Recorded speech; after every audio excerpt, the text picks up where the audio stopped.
Our guest, Mr. Hector Andrade, our teaching and non-teaching staff, our guest speakers, researchers, students, and honored participants present here today. Today marks the second day of our two-day national seminar.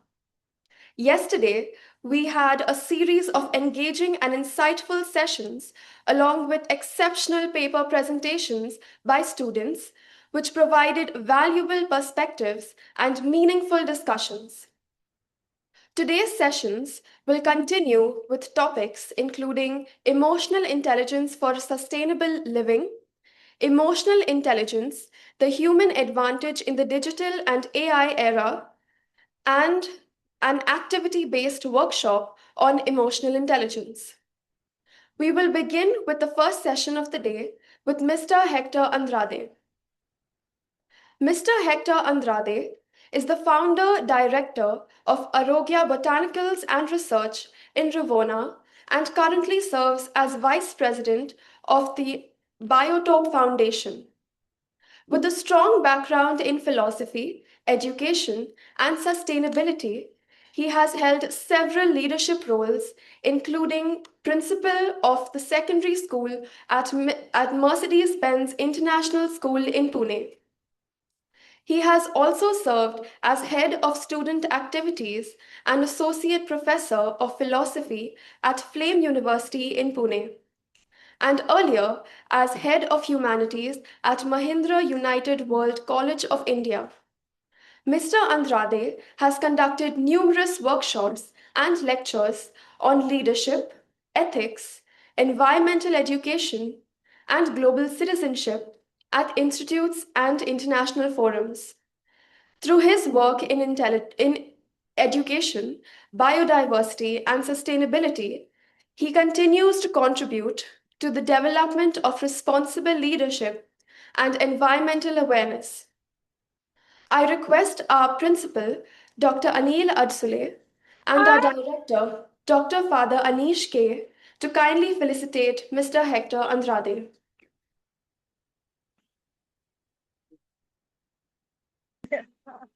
Hello. Thank you. Thank you. Thank you so much. Thank you. Thank you. Plant. Oh my God. Super. Yeah. Yes. Thank you. Thank you. Thank you. Thank you. Yeah. Thank you. Yeah, sure. Thank you very much. All the best. The stage is yours, sir. Oh, thank you.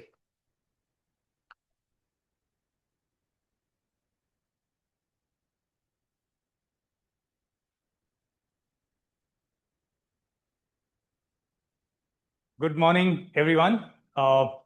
And so good to see you all in such large numbers. Okay, I was a little skeptical when I knew it was a Saturday, but thank you so much for being here. And I'm also honored to have some really brilliant minds here in the audience. Okay, yeah, Dr. Lawrence, thank you for coming. Professors, we have Professor Clifford Pai here. Okay, wonderful, and lots of teachers from our schools and students. Okay, it's always a wonderful opportunity for me to come and share a few ideas with you, and I'm grateful for that. Okay, yeah. So thank you. My topic today is emotional intelligence and sustainability or sustainable living. I'm going to tweak it a little bit and change that word to ecology. Okay, because finally that's what I live and die for.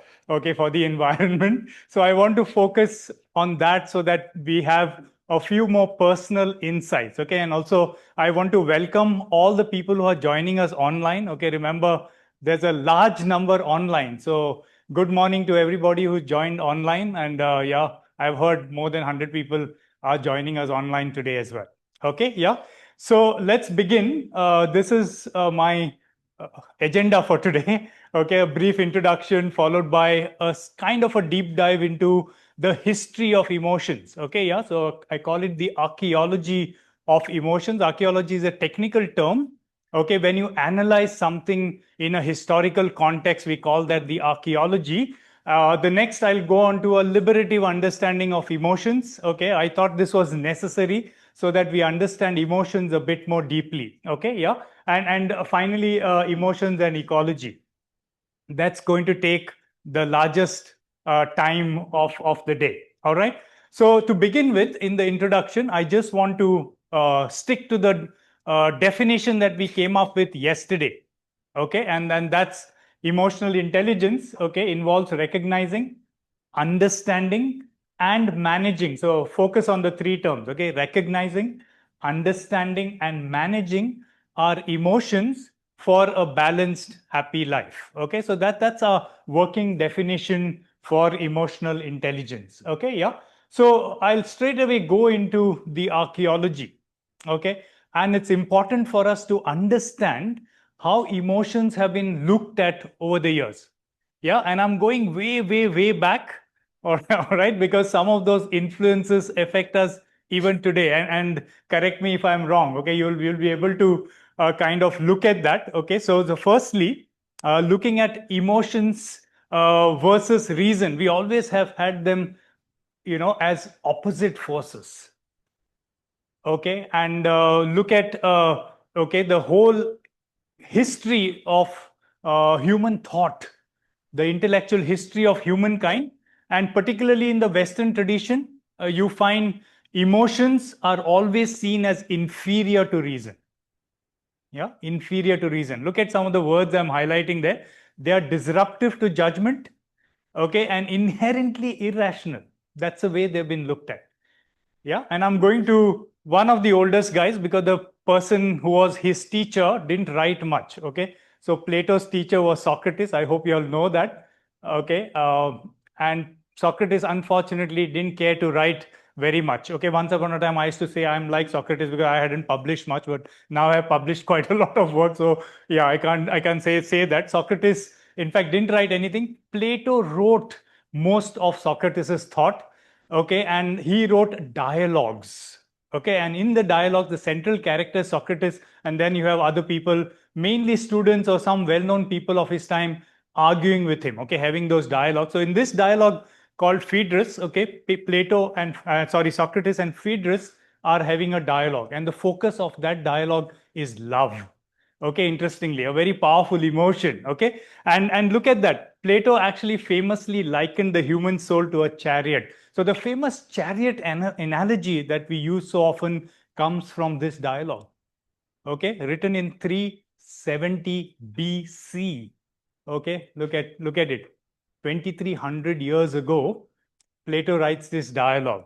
Okay, and three parts that he kind of divides the human person into: reason, who's the charioteer; two horses, one noble and the other unruly. Okay, yeah. So in the emotions, some emotions are slightly noble, but most of them are unruly. Okay, so emotions. Look at that sentence in bold now. I'll keep reading out for the sake of those who are online. Okay, emotions were portrayed as wild horses that needed to be strictly contained by reason. Okay, to achieve truth and virtue. Okay, yeah. So look at that very, very closely. Wild horses. I just want to give you all a feel of how emotions are looked at down the ages. Okay, and this is Plato. That's his photograph. Okay, Plato, of course, I can say a lot about him, but I think we'll just stick to his understanding of emotions. Okay, and very interestingly, in one of the most famous books that he wrote called The Republic, in book 10 and book 12 of that Republic, he throws poets and artists out of the Republic. And why does he do that? Because he thinks poets and artists deal with emotions. So they have no place in the ideal republic. Okay, yeah. So think of that. When he imagines an ideal city for us to live in, poets, artists should not be there because they deal with emotions. Okay, I think that gives us a little bit of a taste of what the early Greeks thought of. Okay, sorry, I'm going in the reverse. Then coming to the Stoics. Okay, a little later after Plato come the Stoics. Okay, and Stoicism becomes very famous around the year 322 BC. Okay, because in 322 BC, something very important happens. Alexander the Great dies. Okay, and there's general chaos because he had conquered most of the then known world, right? And once he dies, there's absolute chaos. And so how do we live our lives then? And that's when Stoicism becomes famous, and you have thinkers like Seneca and Epictetus, okay, who try and say, try and control your emotions in this time. Okay, they say no to emotions. It's almost that understanding. Okay, almost become emotionless. And today, okay, when somebody dies, okay, and you have those grand funerals, some big person dies, live telecast of funerals, they often focus on the people who are affected, right, near and dear ones. And if they are not crying, then they say, okay, they are having a very stoic appearance. Okay, so Stoicism then, okay, viewed emotions as unnatural, irrational judgments, okay, that disturbed inner peace. Yeah, they advocated for apatheia. Okay, if you see apatheia, there's a word pathos in it, from which we've got words like pathology. Okay, yeah, pathos, yeah, means illness. Okay, yeah, so you have to use apatheia, means keep away from pathos. Okay, freedom from passionate disturbances, arguing that anger and fear are based in faulty reasoning. Okay, so you're getting the drift of what I'm talking about. Okay, modern philosophy, jumping to the 17th, 18th century. Okay, just looking at what their impression of emotions was. Rene Descartes, okay, famous guy. Some of you who've done mathematics will have heard of the Cartesian coordinates coming from this guy. Okay, famous for his books called Meditations. Okay, on which he goes under every bit of human knowledge, okay, and tries to analyze human knowledge and says that, finally, the only thing that we can really trust is doubt. Okay, the fact that we are doubting. Otherwise, we can be cheated with everything. So, in his book, Passions of the Soul, okay, see what Descartes says. He said that emotions make judgment confused and obscure. Look at all the words. I've highlighted all the all the important words. He establishes a strict dualism. Okay, dualism is a separation between the rational mind and the body. Complete separation. Viewing emotions as bodily disturbances to be mastered by the intellect. Okay, so I hope you're getting a drift of it, how emotions are basically seen as problematic. Immanuel Kant, probably one of the greatest thinkers in the Western world after Socrates and Plato. Okay, yeah. He was called the Sage of Königsberg, wrote some really remarkable books, Critique of Practical Reason, Critique of Pure Reason, Critique of Judgment, and more importantly for our context today, okay, he wrote a book on the foundations of ethics and morality. Okay, one of the landmark books. In fact, some of the insights that I found in those books I use in my daily life even today, because no one had thought of ethics in the way that Immanuel Kant, heard of this thing, thought of ethics. Okay, so even he dismissed emotions as inclinations disruptive to moral duty. So he said, if you're thinking of ethics, keep emotions out. Keep emotions out. He believed moral actions must be derived from pure practical reason, okay, not sentimental emotions. I want you all to think about it, okay? Think about ethics, think about the decisions that we make, okay? Can we actually leave emotions out? That's a thought for us today, okay, as we think about intellectual emotional intelligence. Okay, yeah. Finally, age of reason. Okay, 18th century again. Thinkers of this era often framed emotions as primitive. Okay, look at all the highlighted words. Okay, savage, ancestral. Okay, this viewed emotion. They viewed emotions as inherently at odds with civilized rational thought. Think of it again. Okay, emotions as problematic. Okay, so I just wanted to show you that in the Western world, it has been that way. It's got a whole history where emotions have bad press. That's it. Okay, yeah. Coming to the Eastern world, Eastern thought. Okay, yeah. That's part of the world where we live. Okay. Human emotions have often been viewed with suspicion and disregard. Okay, suspicion and disregard. Okay, primarily because they are seen as manifestations of the ego. Okay, the word ahankara, we heard of that. Okay, that's the ego, right? And attachments, especially, all right, in a lot of Far Eastern thought, you find raga, dvesha. Okay, so all these bind the individual to the cycle of life and death, to samsara. So if they bind you to samsara, of course, they become an impediment to moksha. Okay, definitely an impediment to liberation. So again, emotions, bad press. Okay, just a statement about Buddhism as well. The root, okay, the foundational principle there is that desire is the root cause of all evil, right? And desire often gets associated with emotions. Okay, so we can go on and on and on, and anything you pick up, emotions are seen as bad. All right, just to pause here to look at also the other binary. I looked at reason versus emotion. If you were to look versus man versus woman, that binary, women have always been seen as emotional compared to men who are rational. And so that has been used then to oppress women as well, as emotional, not fit for leadership for a long time in many countries, not fit for voting as well. Okay, no voting rights. In fact, if you go in certain thought, women were not even given soul. Okay, you didn't even have a soul. Okay, yeah, because y'all were not really capable of that because emotions. Okay, so see the links historically when we do an analysis, we find those binaries. Okay, reason versus emotion. Okay, yeah, and you find man versus woman, and then all the other binaries fall where one is privileged over the other. Okay, so now I move towards the next part because I want to come quickly towards my section. Okay, this is still, more of historical analysis. So instead of being considered as essential, okay, as essential expressions of selfhood, of who we really are, emotions are often treated as temporary, irrational disturbances or obstacles to the spiritual path. That's an overall summary of what I've been saying. Okay, that they are obstacles.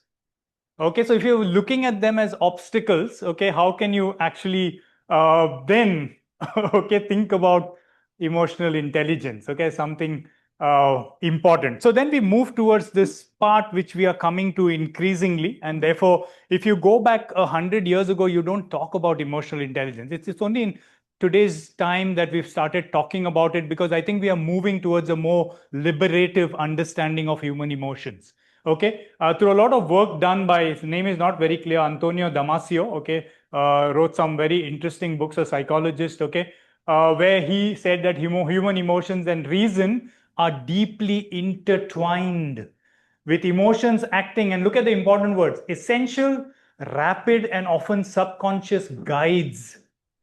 Emotions are not problematic. They are, in fact, guides that inform, focus, and drive logical reasoning and decision making. Okay, and decision making will be taken up by the next speaker, Dr. Pai, who will be coming up, especially on that in the corporate setting. Okay, yeah. So think of that. In decision making, you cannot leave out reason. The more research we do into neuroscience, the more we realize, okay, that you cannot separate reason and emotion. They are almost like a rope, okay, completely intertwined, okay, completely intertwined. All right, and also, far from being opposing forces as seen in the history of human thought that we did, they work together as an integrated system, often termed emotional intelligence. They are an integrated system. Whereas, as neuroscientist Antonio Damasio found, decisions become nearly impossible in the absence of emotional input. If there's no emotional input, there is no decision. Okay. So today, when we talk about AI, okay, not IE, we are busy with IE. When we talk of artificial intelligence, okay, how much can we code artificial intelligence with emotion? That's a question, right? Yeah. So it's an important point, though not part of this presentation. All right, so this is somewhere where we are moving towards, okay, yeah. And I'll give you a few examples now of how reason and emotion go hand in hand so that you can relate it to your own daily lives as well. Okay, firstly, okay, they are somatic markers in decision making, somatic link to our own body. Okay, so when facing complex decisions, and you can see this applied in your own life, you'll probably realize it when you have to make complex decisions with many options. Okay, the brain relies on somatic markers, gut feeling, right? So gut feelings or emotional bodily responses, especially linked to past experiences, all of us have experienced in the past, to quickly evaluate options and filter out bad choices. Okay, yeah. So you have those bodily kind of markers that we notice. Okay, I'm going to go through this quickly. Second one is empathy. Okay, empathy in social cooperation. Yeah, when we have to work together, teamwork. Empathy allows individuals to understand others' emotions. And this was taken up yesterday in the second talk, so I'm not going to go much into empathy. Okay. This capacity drives our moral reasoning of good and bad. Okay, where people can sacrifice their own personal gains, personal needs, personal requirements for the sake of the social norms and ultimately benefit us in the long run. Okay, so empathy, definitely another example of how emotion, reason go hand in hand. Passion in scientific discovery. Okay, this is something I often talk about because people think that scientific pursuit, okay, all those in science think that it's pure reason, okay, that we're using only reason. Okay, you all have heard about Edison and the light bulb. Like, how many times did he have to try? Anyone remembers? 1,000 times. Okay, the number is some 996 or something like that, but 1,000 is a rounded figure. Okay, what is it that helped him do that over and over and over again? What's it that drives a scientist to go to the lab every morning, okay, and start his experiments? It's nothing but emotion, what we call passion. Okay, passion, high level cognitive pursuits. Okay, whenever we are doing research, scientific research, often fueled by positive emotions like curiosity, excitement. Okay, these emotions broaden thought process, increase our focus, and enable creative thinking. Yeah, so wonderful. That's second, third, disgust and moral judgment. Okay, you can see that feelings of disgust often enable us, okay, and influence moral reasoning. So sometimes it helps people judge ambiguous actions as immoral. Okay, because sometimes you may reason out, yeah, but you don't get the answer. Okay, and sometimes just paying attention that this particular action disgusts me, automatically it helps you reach moral decisions. Okay, yeah, that's example number 3. Example number 4, memory. This all of you will have plenty of examples for. I'm not giving you chances now, but eventually you can ask me questions and contribute as well. A lot of our emotionally charged events, okay, experiences are prioritized in memory. Memory prioritizes things that have been stored with a little bit of emotional content. Okay, of course, for psychologists, this becomes a very interesting entry point into healing people. Okay, going into bad experiences, for instance, and helping people heal. That's one. But in terms of memory and our ability to remember things, okay, yeah, this allows individuals to quickly recall critical situations, enabling faster and more effective responses. Okay, yeah, because you face similar instances, similar events in your life. Okay, so memory definitely is there as an important thing. Okay, we're going to take a little bit of break for us to think about one important event. And for me, one of the markers of this negative attitude towards emotions is found in our own educational system. Okay, and I want us to look at this one particular thing. What's the difference between emotions and feelings? Okay, I probably went to school for 10 years and did my higher secondary and then did my college studies and MA and MPhil and all that. Probably I kept going to school for about 18 years. I was attending class and no teacher ever taught me this difference. Foundational, very, very foundational. Okay, so much so that finally when I as a teacher began to think about it, I had to come up with answers, right? You all want to try this, try and draw a Venn diagram if you can, okay? And think about what is the relationship between emotions and feelings. Okay, feelings are, okay, obviously bodily. We know that, okay, I'm feeling hungry, I'm feeling hot, I'm feeling cold. Yeah, those are feelings, right? What about I'm feeling angry, I'm anxious, I'm in love, I'm afraid? They are emotions. What is the relationship? Okay, are all emotions feelings? Are all feelings emotions? Some emotions are feelings, some feelings are emotions. What do you think is the overlap? Anybody wants to quickly shout out, except those who have attended my workshops in the past, okay, because this is something I do in most of my workshops in order to help people on their journey to understanding themselves, right? Anyone wants to shout out and say, what is the relationship? Okay, all emotions are feelings, all feelings are emotions. That means one is the subset of the other. If you say some, then it becomes an overlap. Anyone? I want the students especially to shout out and tell me, yeah, what is the relationship? Anyone? I wish we could ask the online people as well. There are a lot of online people active as well. Anyone wants to say? Come on, shout out. What is the relationship? And if you're confused, that just proves my point that in our educational system, something as fundamental to human existence as emotions and feelings has not been taught to us. Why? Because emotions are not seen as important. Yeah, want to try? Someone? Other, I'm going to go home now. I'm not going to proceed forward with the next part of the presentation. Yes, go ahead. Shout out. Tell us your name and tell. Yeah, no problem. Yeah. Oh, no. Oh, no. Yeah, go ahead, Sarah. Go ahead, Sarah.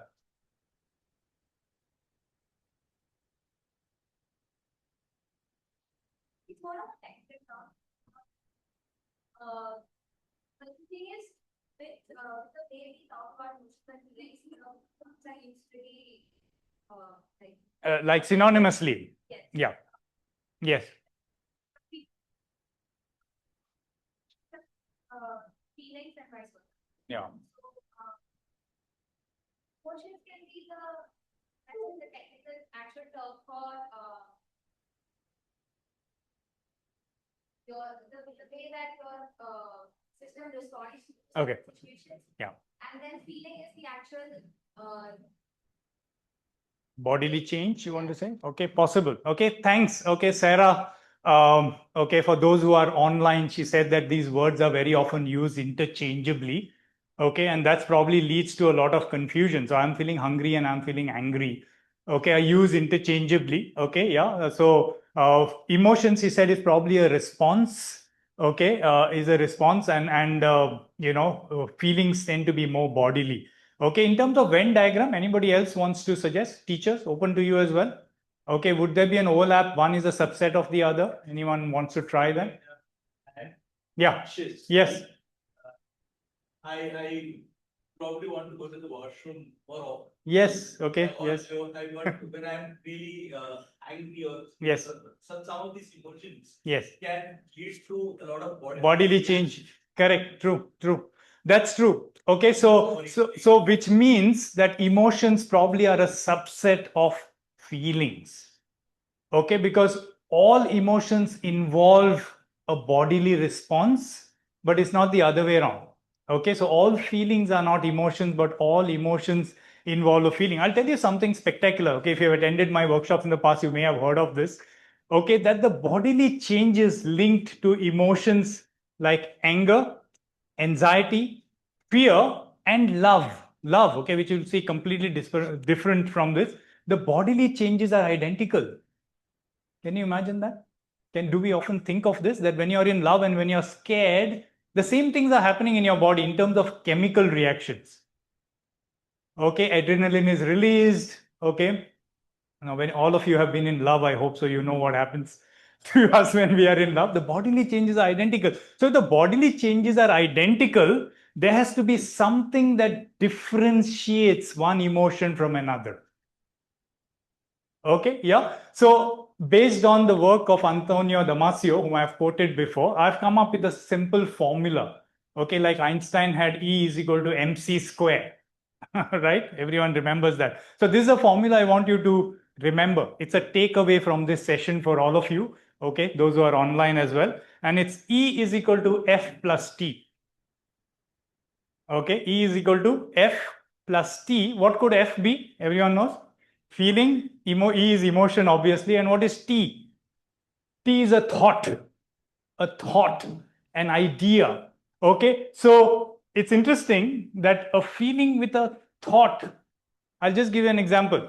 Okay, and hopefully my wife is online as well. She's watching, and I give you an example from her life. Okay, so very often when we go shopping, okay, I drop her at the supermarket and then I go to park the vehicle, and then like I'm around. Okay, but when she's shopping, I quietly steal behind her. Okay, and I just go and nudge her. She doesn't know who's nudging her. And she gets very angry and she turns around. Of course, I'm sure now she's got used to it. Okay. She gets very angry. Who dares to touch me? Right? You get angry. No woman wants to be touched by anyone unknown. In a shopping center, especially, somebody touching you is, you get angry. And then she'll turn around, and moment she sees me, that anger goes. Right? A smile comes. So what has happened? Emotion, there's a feeling, okay, and you kind of interpreted it as anger. There's a thought. How can a stranger touch me? Or no stranger should touch me. That is a T. Moment that T changes and says, oh, this is my husband. Emotion changed. So see how quickly our emotions come and go based on the thought involved. Okay, yeah. So just remember that even anger, different cultures have different rules for when you get angry based on what is the T.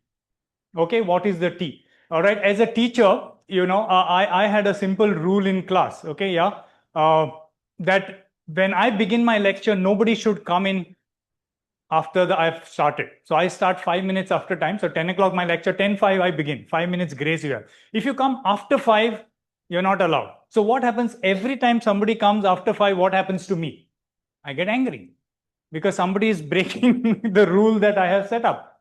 Okay, another teacher says, come in anytime, doesn't matter. Okay, of course, I've taught at a college, so school teachers, sorry, you all will not do this. Okay, in a college, come anytime. If you're 15 minutes late, no problem, walk in. At least you'll benefit from the 40 minutes that are left. Right? So instead of getting angry, you don't longer get angry. So your T changes. And therefore, I want to conclude this section of the session. Emotions can be rational or irrational. Let's remember that. Okay, why? Because that T can be a good thought or a bad thought or a wrong thought. Okay, yeah. So just remember that rational, irrational in emotions. Okay, whereas your feelings cannot be rational. When you're hungry, right? There's nothing about irrational about it. But a lot of our emotions, okay, have wrong thoughts attached to them. That's what in psychology, when you go to counselors, they focus a lot on your thinking. Yesterday, we saw that also in the presentations. Okay, I hope all of you were here yesterday. All right, now I move to probably the more interesting part. Okay, which is the section for which I was invited here, but I thought I needed to give us a brief context because the context is very important. Okay, emotional intelligence is closely linked to our linkages with nature. Okay, and I want us to focus on this today. Yeah, and I'll give you a few markers of that, and I hope some of you will add to what I have kind of said here. The first point that when it comes to nature is this word called biophilia. It's become quite famous now. It was introduced by a psychologist called Erich Fromm. Okay, Erich Fromm, used the word biophilia. He said it was a psychological orientation. Okay, that kind of attracted us to everything that is alive and vital. There's a certain attraction for living things other than us. Okay, and he called it biophilia, but it was made more famous by Edward Wilson. Okay, Edward Wilson in 1984 wrote this book called Biophilia. Okay, Biophilia. And he, in fact, made this hypothesis very popular. And the hypothesis suggests that humans possess an innate tendency to seek connections with nature and other forms of life. That is there within us. Okay, yeah. Before I go to the quote, if I ask you this simple question, how old are you? How old are you? I don't want answers, especially from the women. Okay, yeah, and from this young man who's coming to speak after me. Okay, yeah, he's discovered the secret to eternal youth, Dr. Pai. Yeah, to eternal youth. Okay, what is your age? We have a number in our mind, right? And that number can be anything starting from 19, 20 and going up to 105 like me. No, it's not so bad. Okay, but what if I told you that the answer to that question is 3.6 billion? That's how old we are. Okay, and if you were to look at every cell in your body, that is the history of that single cell in your body. We are all made up of approximately 300 trillion, 30 trillion cells, not 300, 30 trillion cells. That's what an adult human being has. Okay, each of those cells have a history of 3.6 billion years. So if you were to ask how old are you, unless you look at your life, your wellness in that context, okay, you kind of are missing something. And that's where this innate tendency comes from. It's in us that we somehow evolved, okay, in connection with everything around us. Okay, and that's what this quote will say. He defines biophilia as and this is a quote, okay, so this is not my words, innate tendency to focus on life and life-like processes. He argues that to explore and affiliate with life is a deep and complicated process in mental development. And this is where emotional intelligence comes for me. Okay, that emotional intelligence, whatever we are, wherever we are, is linked very closely to this connection that we have with nature. Okay, to an extent, still undervalued in philosophy and religion, which is very true. I agree. And that's why I give that history of philosophy, that this connection with nature is somehow not really explored. We've actually left nature behind. Our existence depends on this propensity. Propensity is our desire, okay, that attraction. Our spirit is woven from it. Imagine, our spirit, our very soul is woven with this connection with nature, and hope rises on its currents. Okay, hope, if you have hope, it comes out from this deep connection, not to the last, whatever age, but to this history that has brought us to where we are today. Okay, so that's a book. If you get time, read it. Okay, but there's another book that I want you to read. All right, so emotions, in fact, are regulated by exposure to nature. Okay, yeah. And at the age of 47, I retired many years ago to do full-time work on ecology. That's what I do now. Okay, especially because direct nature contact, like forest walks, hiking, gardening. How many of you garden? Let's wave. Gardening, grow plants. Wonderful. Okay, grow your own food if possible. Wonderful. Okay, if you can do that. Gardening promotes adaptive strategies. Okay, adaptive strategies such as what? Rethinking emotional responses. Okay, yeah, whenever you have a fight with a friend, or those of you married with your partner, go for a walk. Okay, when in doubt, go for a walk. Okay, yeah, and especially walk in nature. Okay, and it can in fact help you rethink your emotional responses and help you be mindful while curbing this desire to constantly keep on thinking about the same thing or overthinking something. Okay, so it helps regulate emotions. That's the second point. The third, okay, and enhances this, of course, enhances emotional stability and improves mental health. Okay, the next one is grounding, something that a lot of you may not have heard of. Okay, yeah, how many have heard of grounding? Oh, lovely. Glad there are people who heard of grounding. Okay, grounding reconnects the body to the earth's electrons. Okay, unfortunately, we put thick soles. Okay, I have to show you my sole as well. We put a big rubber separation between us and the earth. Yeah, big thick separation. We were not meant to be like that. Ask yourself, why is it that when you go for acupressure, most of the points are in your feet? Okay, it's almost like a circuit. Yeah, if you go to acupressure, foot massage, okay, they have points, all of them on the soles of your feet. Some of them are here because many years ago we walked on all fours.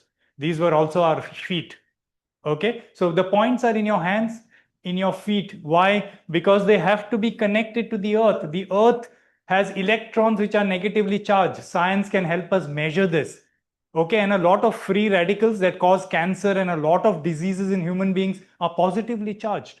So when you are grounding yourself, connecting yourself, walking barefoot, okay, on the earth, a lot of things happen. More importantly, anxieties can reduce, stress can reduce, okay, and you can change your mood in less than an hour.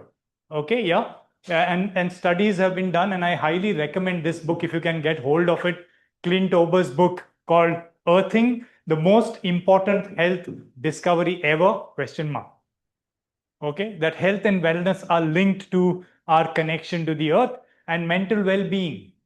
Yeah, so we have devised, in fact, a healing garden, which has a particular set of pathways that you have to walk.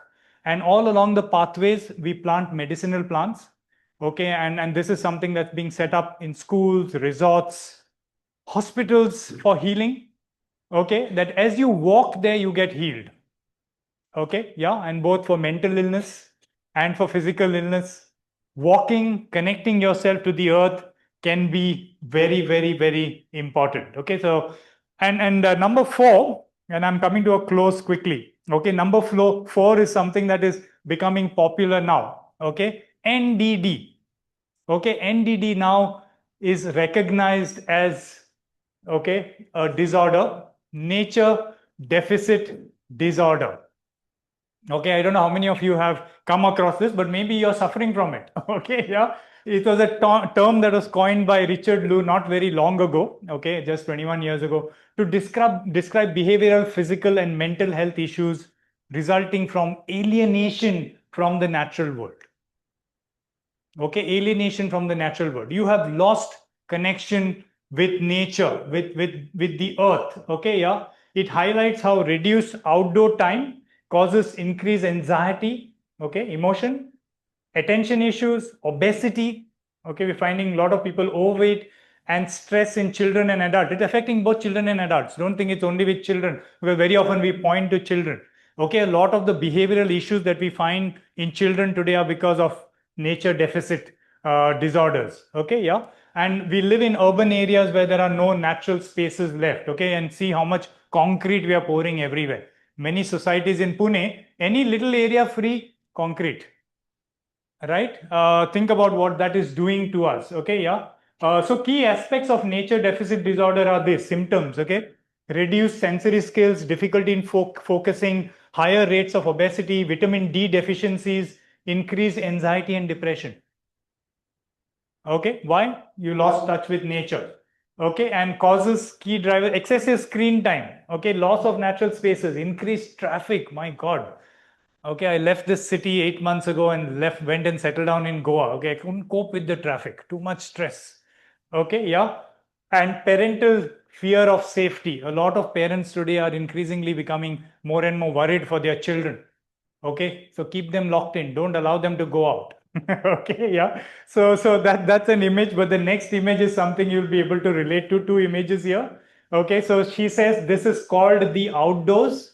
The mother says, and the child, okay, he's pulled out his PlayStation, okay, device, and she says, "Oh, I have seen this level on my video games." Okay, that's the world in which we live today. Yeah, that you see nature only in video games. You don't have that contact. So when I was the principal of the Mercedes-Benz school, I made a mud pit. Okay, compulsory. Everyone has to play in the mud. Okay, go out, all activities. Okay, plant trees as much as possible. So everywhere I was a teacher of philosophy, okay, we always set up a biodiversity park. Okay, Mahindra World College, we converted 170 acres of barren land into a forest. Okay, today it's a thriving forest. Okay, every year about 50 to 60 students will work with me on this project. Okay, work on this project. Go and plant trees, build check dams. Okay, go into the forest, collect seeds, germinate them, put them out. Important activities, and somehow education today is not doing enough. We need to do a lot more of this. Get our children out there, okay, to play in the mud. Okay, otherwise this is what we get. Okay, and today children as small as, literally 1 year, they're already, okay, parents abdicate their responsibility, give them a cell phone. Okay, but look at the impact that it's having in mental development, emotional development, physical development, because obesity is becoming a problem. It's not an American problem. It's here now with us, and it's here to stay unless we do some rapid changes. Okay, this is something nice. We can rethink our urban spaces. So architects, no architects here, okay, can rethink how you build houses, how we build our buildings. This is happening this is a photograph I took from China. Okay, they are thinking about it. Okay, that your building, though you need high rises, but even the high rises can be designed to make them green. Okay, yeah. Well, I have to, because of time, proceed. Okay, my last point. Okay, last point is, let us not neglect the nature within us. Okay, very, very important. And the future of medicine and health and wellness is right here in this point. Okay, this point. So pay attention. Maybe I'll spend 5 minutes. Okay, so the gut feeling that very often we talk about, the gut feeling is based on more based on science than we realize. Okay, the gut feeling. And this BBC article that started it in 2023, okay, no, I mean, they didn't start it, but it's a very important article, how gut bacteria are controlling your brain. Okay, imagine in our gut, they have identified 17,000 species of bacteria that live inside us here. Okay, very, very important. And it's only now that we are understanding their functions. What exactly do this gut bacteria do? Okay, and many functions. I don't have the time because that's a separate session by itself. Okay, the most important one is something I'll tell you. The gut bacteria produce 95% of the serotonin in your body. Everyone knows what serotonin is. It's a feel good emotion. It's produced not by organs in our body. Okay, the organs in our body manage to produce about 5%. 95% are produced by bacteria that live inside us. Okay, and I said 30 trillion cells which are human. You have 60 trillion cells which are non-human, which are these bacteria living inside of us. Okay, so 2/3 of the living cells in our body are not us. And yet I will say I am Hector. Who's Hector? I don't know, because all this bacteria living inside claim to be me as well. Okay, so talk to me, and that small graphic there, talk to me. I am talking to you. Okay, it's called your gut feeling. Okay, the gut is talking, and we now talk about our gut as the second brain. And there is a nerve that connects the brain and the stomach straight. Okay, anybody's heard what the name? General knowledge question. What's the name of that nerve that connects the stomach straight to the brain? It's called the vagus nerve. Okay, the vagus nerve connects the stomach straight. So, and see where you feel your emotions. Okay, you felt butterflies where? Not in the brain. Butterflies in the stomach. Where do you feel anxiety? Sir said it. Stomach. Okay, and whenever you have to do something great, okay, what do they ask you? Do you have the guts? Not do you have the muscles? Okay, do you have the guts? So think of it, the gut is something that we need to spend a lot of time understanding, because therein lies the secret to wellness. Okay, and that's actually, in my philosophy, that has the most important thing. Okay, it turns out, according to this article, that these microbes that call our bodies their home, the microbes that live inside of us, they just don't help keep our brains in prime working order because of what they produce, the nutrients that they supply. Okay, but they could also shape our very thoughts, emotions, and behavior. Okay, so if you're talking about emotional intelligence today, let us also think about the nature inside of us. Okay, inside of us. So in order to, okay, yeah, just recommended reading. Okay, this is a book that will change your life if you get hold of it. It's available on Amazon. Julia Enders doesn't know that I'm promoting her, but Julia Enders has really written a fantastic book called The Gut. That's it, The Gut.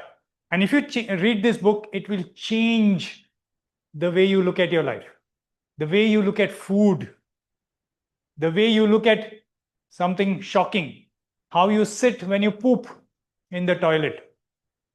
Yeah, how you sit. Okay, everything research based, very precise, and it changes how you see yourself. Okay, remember, we are all made to live to be 130 years just now, all of us. Okay, if we live the right way, 130 is the age everyone should be living to. Nobody should die before that. Okay, unfortunately, the things that we put inside are all wrong. So we've all been given petrol engines and we end up putting diesel inside. Okay, how will they work? Right? So think about it very carefully, because finally, in order to summarize everything that I have said, okay, emotions have had bad press in the past. Okay, but we need to look at them differently, include them as much as possible into our lives, try and understand them. It's only then we can have a happy life, and we can have also emotional intelligence. Okay, I think it's just a byproduct of that. And this is an image that I leave you with. I find that quite fascinating. The path appears when you put your foot down. So if you are confused just now saying, what is the road ahead? Put your foot down. Okay, and the path appears. Okay, many years ago, I think it was in the late 70s, around the 80s, Mahindras, when they started. Okay, I started my career at the Mahindra World College, so I have to give some credit to them. Okay, yeah. The Mahindras, when they started their first Jeeps, they had a very interesting ad. Okay, the Jeep was going, the roads were very, very bad. Okay, it was showing, and the ad, in fact, showed the rear view mirror. Okay, so in front, the road is very bad, but in the rear view mirror, you're leaving a beautiful road behind. Okay, look at that. And it's like that. Okay, so sometimes, you want to walk that different path. Okay, a path that probably your emotions are driving you towards rather than the herd mentality. Everybody is walking that way, so let's walk there. No, put your foot down. Put your foot down. Okay, and the path will appear. Okay, and you will leave beautiful roads behind. Okay, thank you very much. It was a pleasure for me to be here. Okay, and thank you so much. Thank you. Yeah. Yeah. So yeah, Arogaya Botanicals is the little company that we run out of Goa, and you can follow us on Instagram if you want more information. We put up some interesting posts there. Okay, and my email ID is here if you want any further questions. So I'm here now for the next. Do we have 5-10 minutes for questions? Yeah. Okay. So any questions, clarifications, anything? Because yeah, I had to cover a lot of ground in this little time. So if you want any specific thing, do you want me to say a little more about any area? I'm happy. Or if you want to contribute, because there's a lot of brilliant people sitting here. Anybody wants to add anything to what I have said or highlight something? Okay, we are here together searching for a better world. Okay, yeah. So I'm here. Any questions, clarifications, you all want to add anything, please add, or anything you want to share from your experience. We have time for all that just now. Yes, go ahead, ma'am. Okay, I would just like to add something to what you had already spoken Thank you. with the book regarding the gut. So there's a common phrase that people say, right? You are what you eat. So even certain foods do affect how our mood is, especially in Ayurveda, since there are like 3 different sorts of Doshas. doshas. So that's why I really like that point that you brought up, sir. Thank you so much. Thank you so much. Yeah, you are what you eat. Absolutely. Okay. And when you think of this you now, okay, you're not just your brain. Yeah, you are your body, your emotions, and your microbes. Okay, your microbiome. Okay, I'm saying microbiome now, but in the years ahead, that's going to be really talked about, because today we are just trying to find out, all the functions that these microbes do for us. Okay, the beneficial microbes that live inside us. Okay, and on us as well. Okay, yeah. Any other? Thank you for that comment, ma'am. Anybody else? Any questions, comments? Yes, sir. Yes, sir. Go ahead. Yes. What is the correlation between somatic markers, Yes. gut feelings, Yes. and ego towards good emotional intelligence? Yes. Yes, certainly. Certainly. Okay, yeah. So obviously, gut feelings are so primary. Okay, and the most important connection that I say, since you mentioned intentions, okay, because intentions form the foundations of our ethics in some. Okay, remember, the most difficult area to deal with in human existence is ethics, I would think. Okay, because it's not 1 + 1 = 2. Mathematics is easy. Yeah, 1 + 1 = 2. Okay, things fall down because of gravity. Science is easy.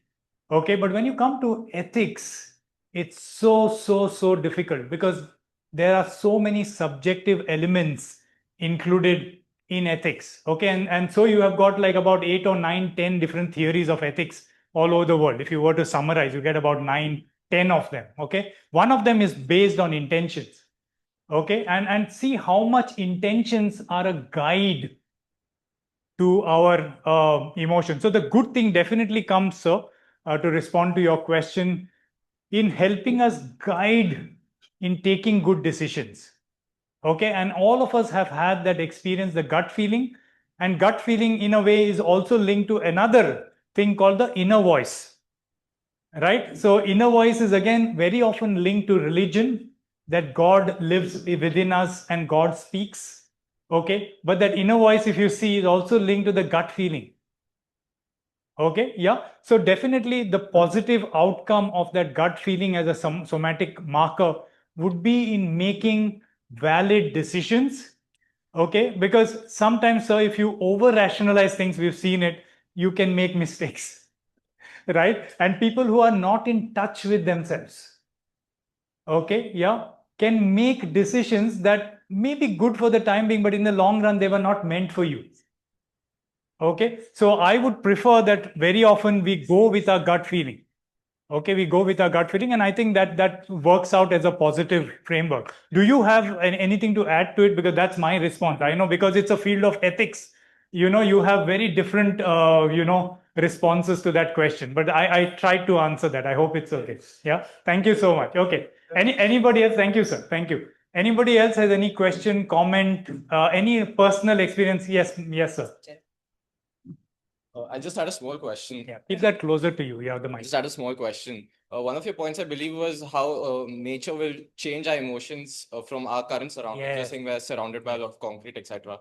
So, how much can be attributed to nature versus just a simple change in your surroundings? For example, going to a mall could also help your emotions if you're feeling negatively. Yeah. Just going to a mall or doing something you like in a similar concrete jungle would help you. So, how can we attribute to nature more?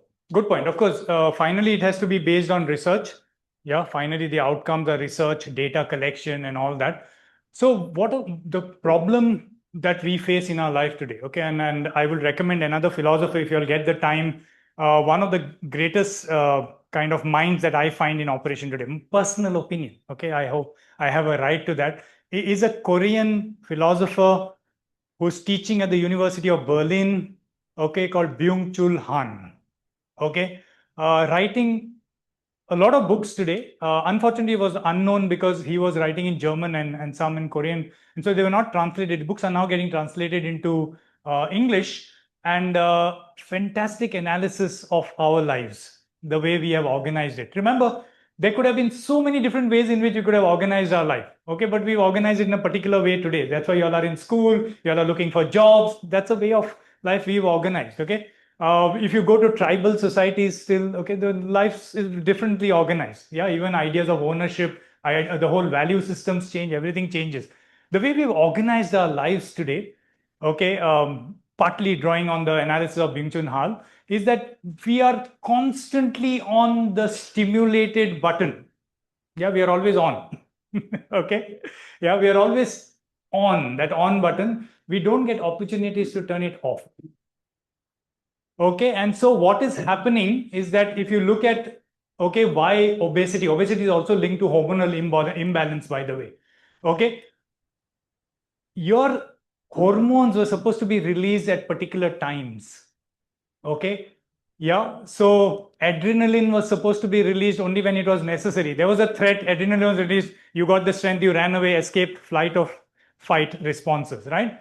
Today, unfortunately, constantly, and living in societies especially, okay, you want to cross the road, okay, so you're permanently under stress, your hormones are permanently being released, and these hormones were normally, after they were released, would be broken down, some would be reused, others would be released. Okay, you kind of pee them out. That's the normal way your hormones operate, right? Unfortunately, because you're constantly under stimulation or stress, the hormones are constantly being released, they are not being dealt with by the body, so you have all the illnesses that are coming up, even autoimmune disorder linked to that. Okay, so if you go to the mall, okay, I think you're not turning it off. That would be my response. When you go to nature, okay, of course, if there are a lot of snakes, maybe you can't turn off, okay, yeah, if you're scared of snakes or whatever. But if you walk into a park, okay, or you walk around the college, you have a nice campus, if you walk, there are a lot of trees, your switch will turn off. You will get time to calm down, to relax, to let the hormones settle down, okay? And that will help you clarify thought, you know, rather than be muddled. So that will be my response to mall versus this. Yet your overall point is good, okay? That may not be only this, that change of environment, change of situation may also help. But nature has definitely a case, at least from my experience and my research, okay? Yeah, thank you very much. Okay, I don't know how much time we have, so it's up to you, okay? Otherwise, I can go on. Yeah. Yes, sir, go ahead. Very simple. Yeah, just take the mic for the benefit of, yeah. See, I was just talking about, you said how long we'll live. Yes. Historically, if you look at life expectancy was much less in India. Yes. Suppose we were in 30s, 38 around independence time. Yes. Now we have doubled 72 Yes, as per yes, recent yes, UNDP. yes. Correct. So now, what would you say? Olden times we were eating natural food, Yeah. but having a less life Correct, expectancy. correct, Now we are eating more contaminated food yeah. Yes. or processed food, Yeah. artificial food. Correct. Maybe we are having more life. Yeah. So goes some contradictory Yes, exactly. thinking point of view. That's right. That's true. Okay, but maybe in terms of disease, I think that's where science has come in to help us. Okay, but the way I mean we've kind of organized our food today. Okay, it's going in the reverse again. Once again, okay, because for me also the data sometimes is because my great grandmother lived to be 104. Okay, my great grandmother was 104. My grandparents died in their 90s. My mother died at 75, so I may be going at 65. Okay, if you think of that that trajectory, so I think that data also has to be kind of seen in terms of regions in the country, possibly, okay, coastal regions versus other regions. Sometimes it's a huge generalization for a country size that is India. Okay, yeah, but you're right. The data is contradictory. But one thing for sure, okay, the food that we eat, especially the food that is coming out of packets, processed food, okay, the preservatives that are in there, that's definitely bringing us down. Okay, because it's messing around with gut microbiome big time. Okay, and all of us have compromised microbiomes today. Okay, so changing that food and at least avoiding processed packet food, okay, will definitely improve life. I can see it in my own life. Okay, that we are trying this and it's helping, and it's also helping people with autoimmune disorder. That's a direct connection that we've made. Allergies, autoimmune disorder, directly linked to gut health. And you change food, and you don't need medicine. Okay, so the right food becomes the medicine. Okay, but your original question still stands. Okay, yeah, that it's some data seems to be contradictory.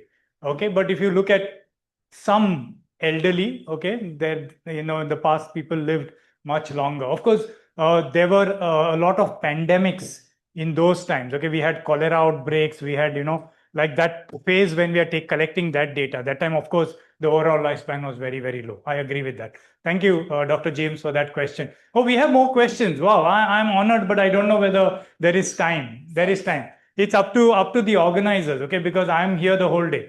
Yeah, yeah. Okay, thank you so much. I think his hand was up for a long time. So sorry, sir. Tell me your name and go ahead. One last question. One last question here.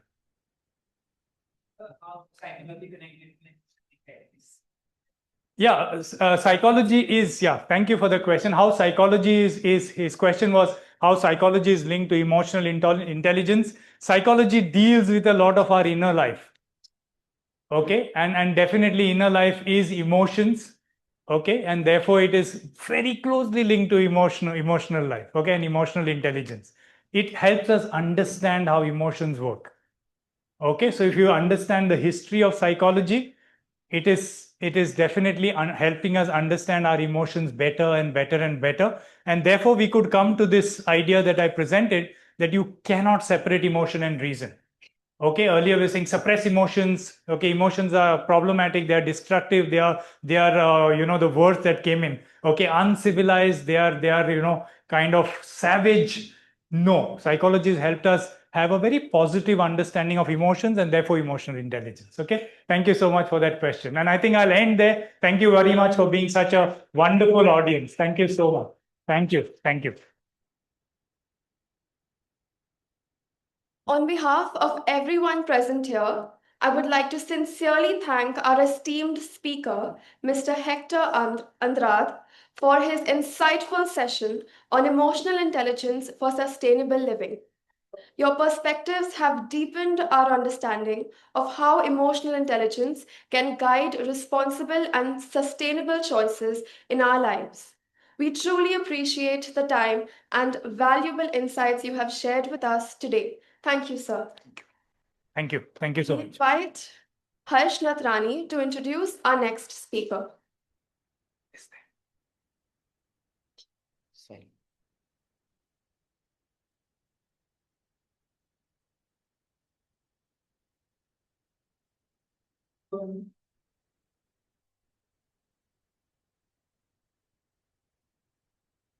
you so much. I learned a Okay, lot. All the best.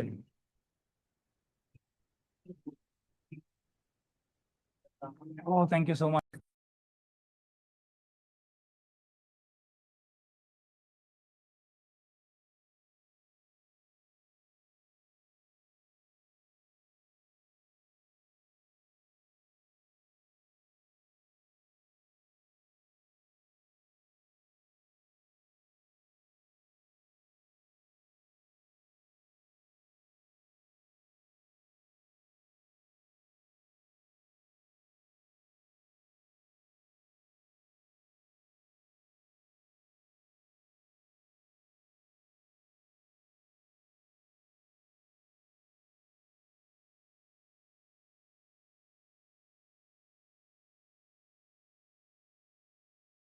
Experience across leadership roles in prominent organizations such as Infosys, Glenmark Pharmaceuticals, Cadbury, Reliance Life Sciences, and Blue Dart Express.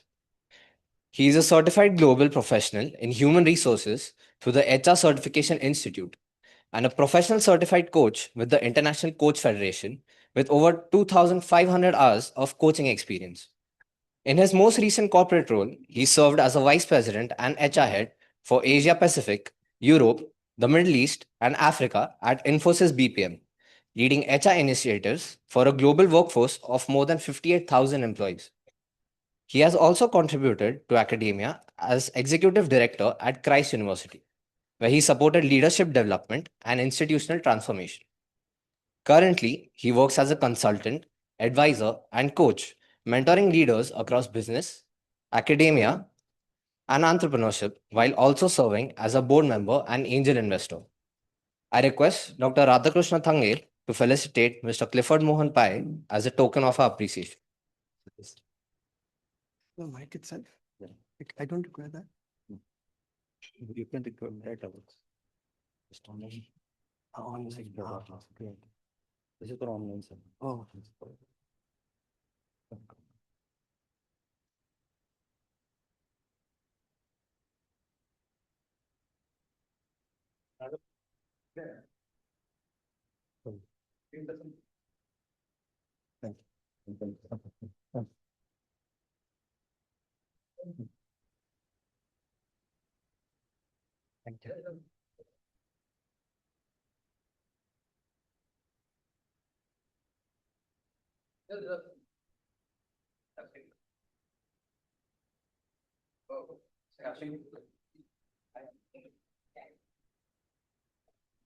Thank you. Thank you.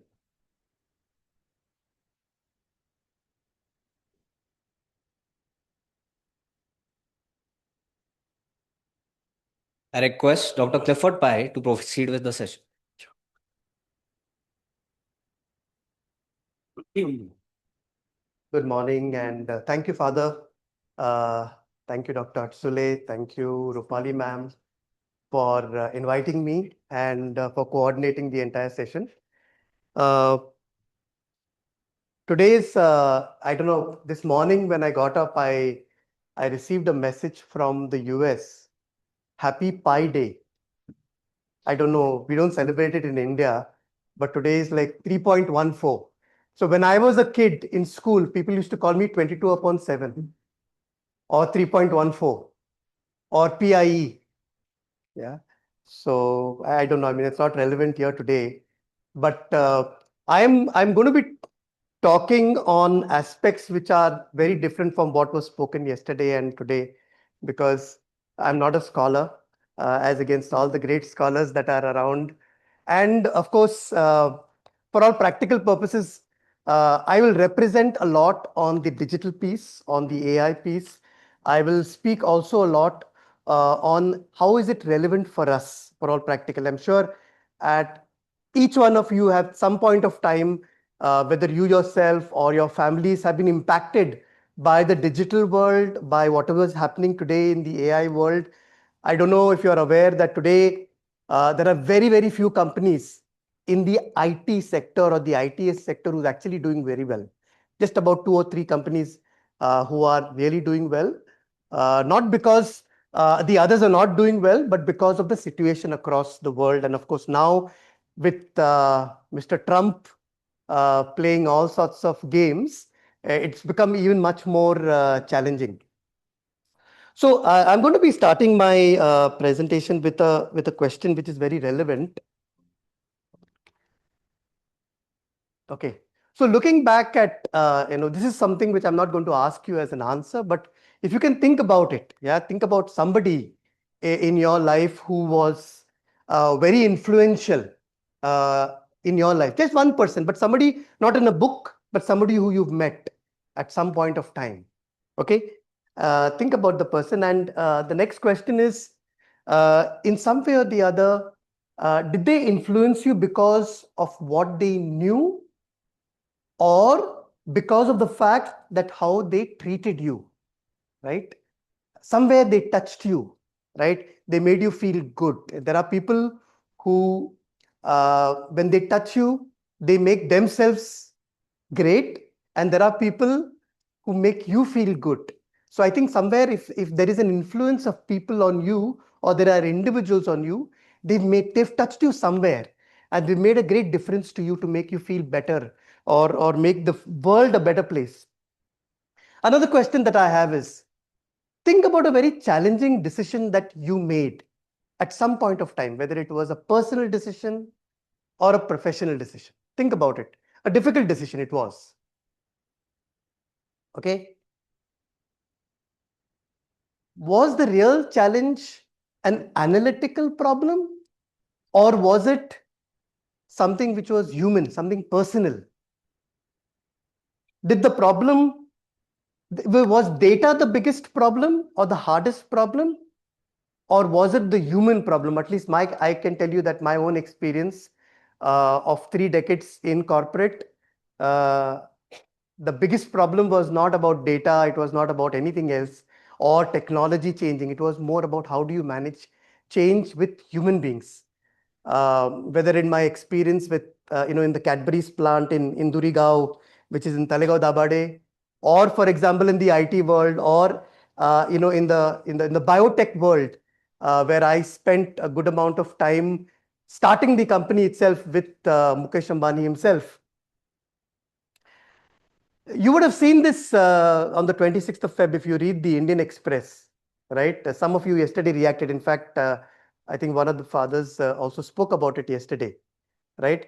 This is about a real mental health problem, and this is actually reflecting on India. In fact, I have data here which says that there is a decline in the core mental functioning among younger adults, and the ability to regulate emotions, maintain focus, build stable relationships, and recover from the stress.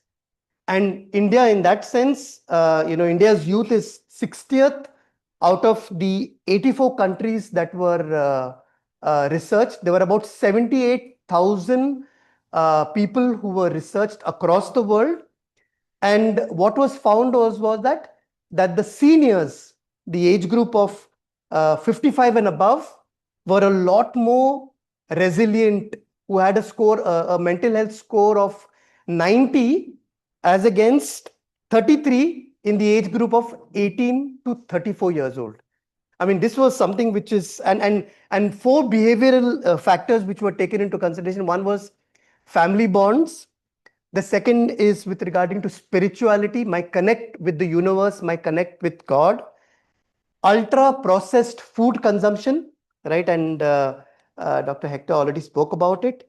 And finally, smartphone exposure, specifically in childhood. In fact, I was recently having a get together in one part, my father's side of the family, and one of the couple who came in, they have a small child, and when the child came in, she saw so many people in the home, and she felt very terrified because both husband and wife are working, and in order to ensure that, because there is both of them are working from home, they're working from home. So how do you manage the child? Give the mobile. So she's so used to the mobile that she's not used to dealing with the human beings. So suddenly she was very terrified, and then we obviously try to see how we can kind of bring her back. And that's something which is not something which is happening, but it will happen over a period of time. I'm also going to be telling you, I mean, a lot of stories I'm going to tell you, but these are all real stories which I've experienced. And one very, very unique story, in fact, where I had a very large role to play was about a few years ago, before I left Infosys. We had a big problem, and the problem was in this large division of 58,000 employees, we had 45% as our attrition. 45%. And suddenly this, became obviously a terror for me because I was the HR head managing it. And my CEO saying, what's happening? And we looked at the data, we brainstormed together and we said, what's happening? And then we realized that a large part of that 45% were youngsters who had just joined in the first year. Within 12 months, they were leaving. And we were wondering what's happening. I mean, Infosys is such a great brand. People want to join. What's happening here? And then we didn't have the solution. So we said, I mean, is it an engagement program? Because, each of these employees who were leaving had team leaders. They were being engaged by managers. They had a great job to do, a great exposure, international clients they were dealing with.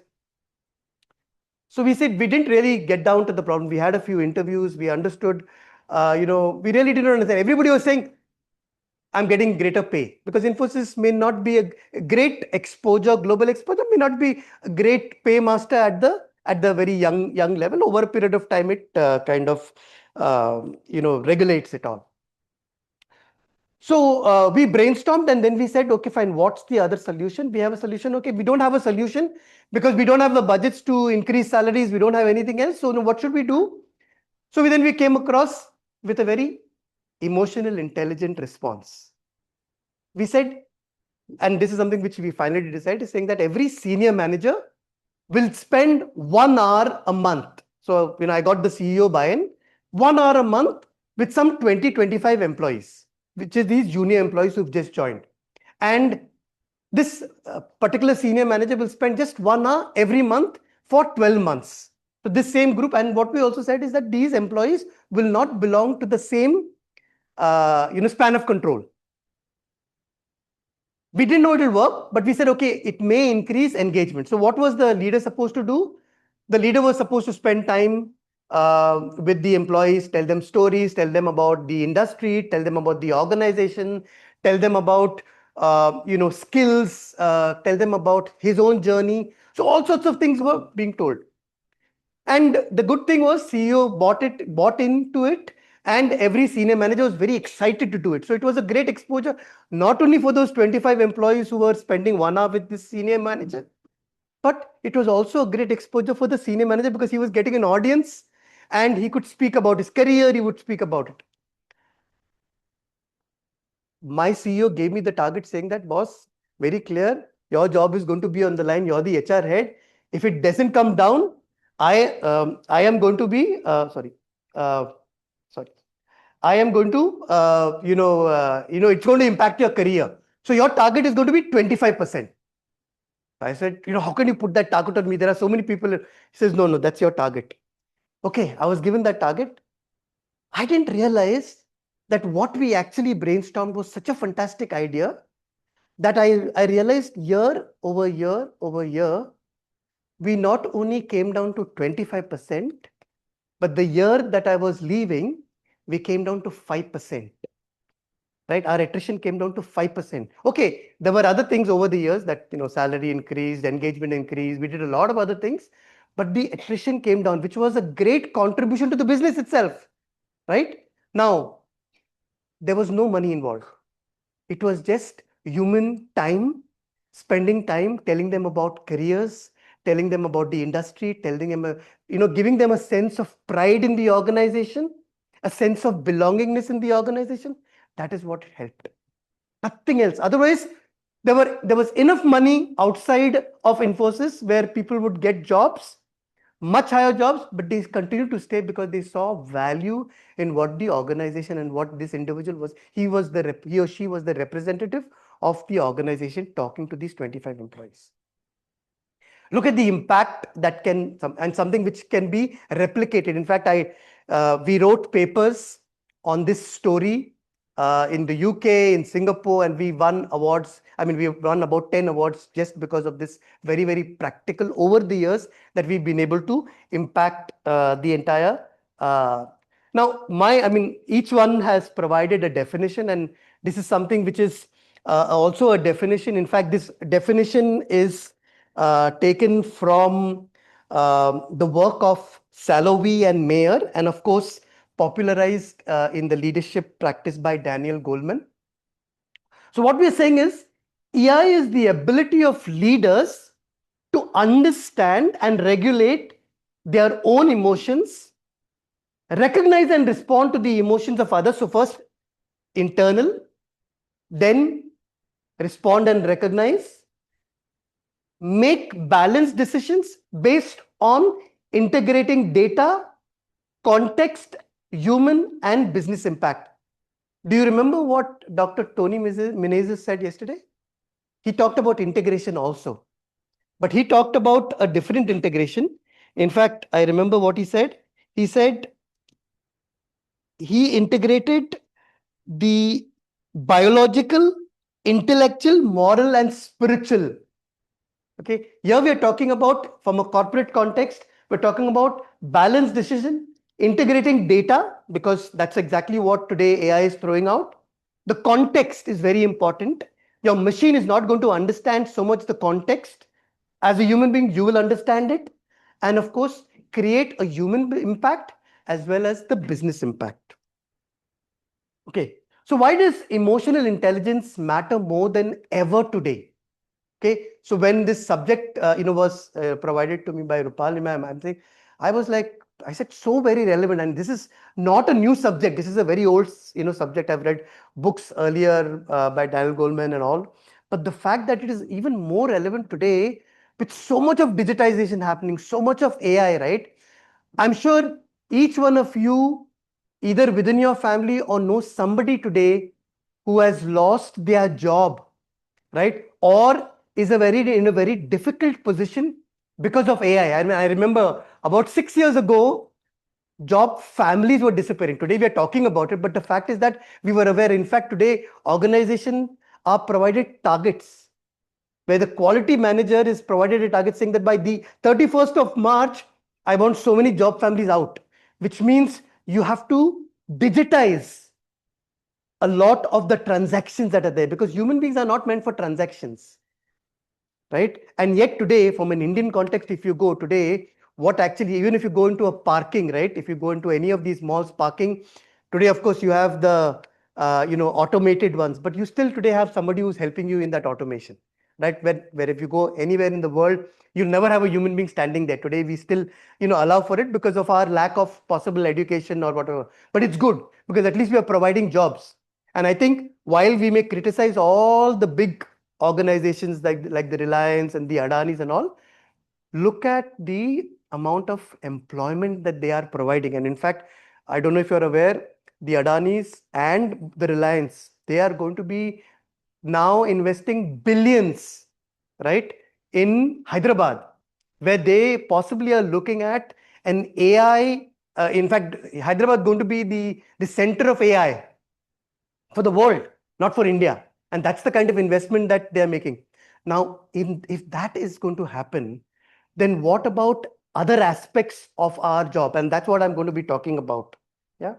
So today, for all practical purposes, today machines and technology are becoming more intelligent. Yeah. And that's why you see today, in fact, even recently, I don't know if you've seen videos on WhatsApp where there was this Chinese exposure that was happening where robots were walking around, and there was very little difference between the robot and the human being, right? And the unfortunate part is that the humans are becoming like very transactional. So on the one hand, the robots are becoming a lot like humans, and we human beings are becoming a lot more robots. In fact, we are so stuck to our laptops at times that we don't even bother about the people around us. So today, for all practical purposes, there is less.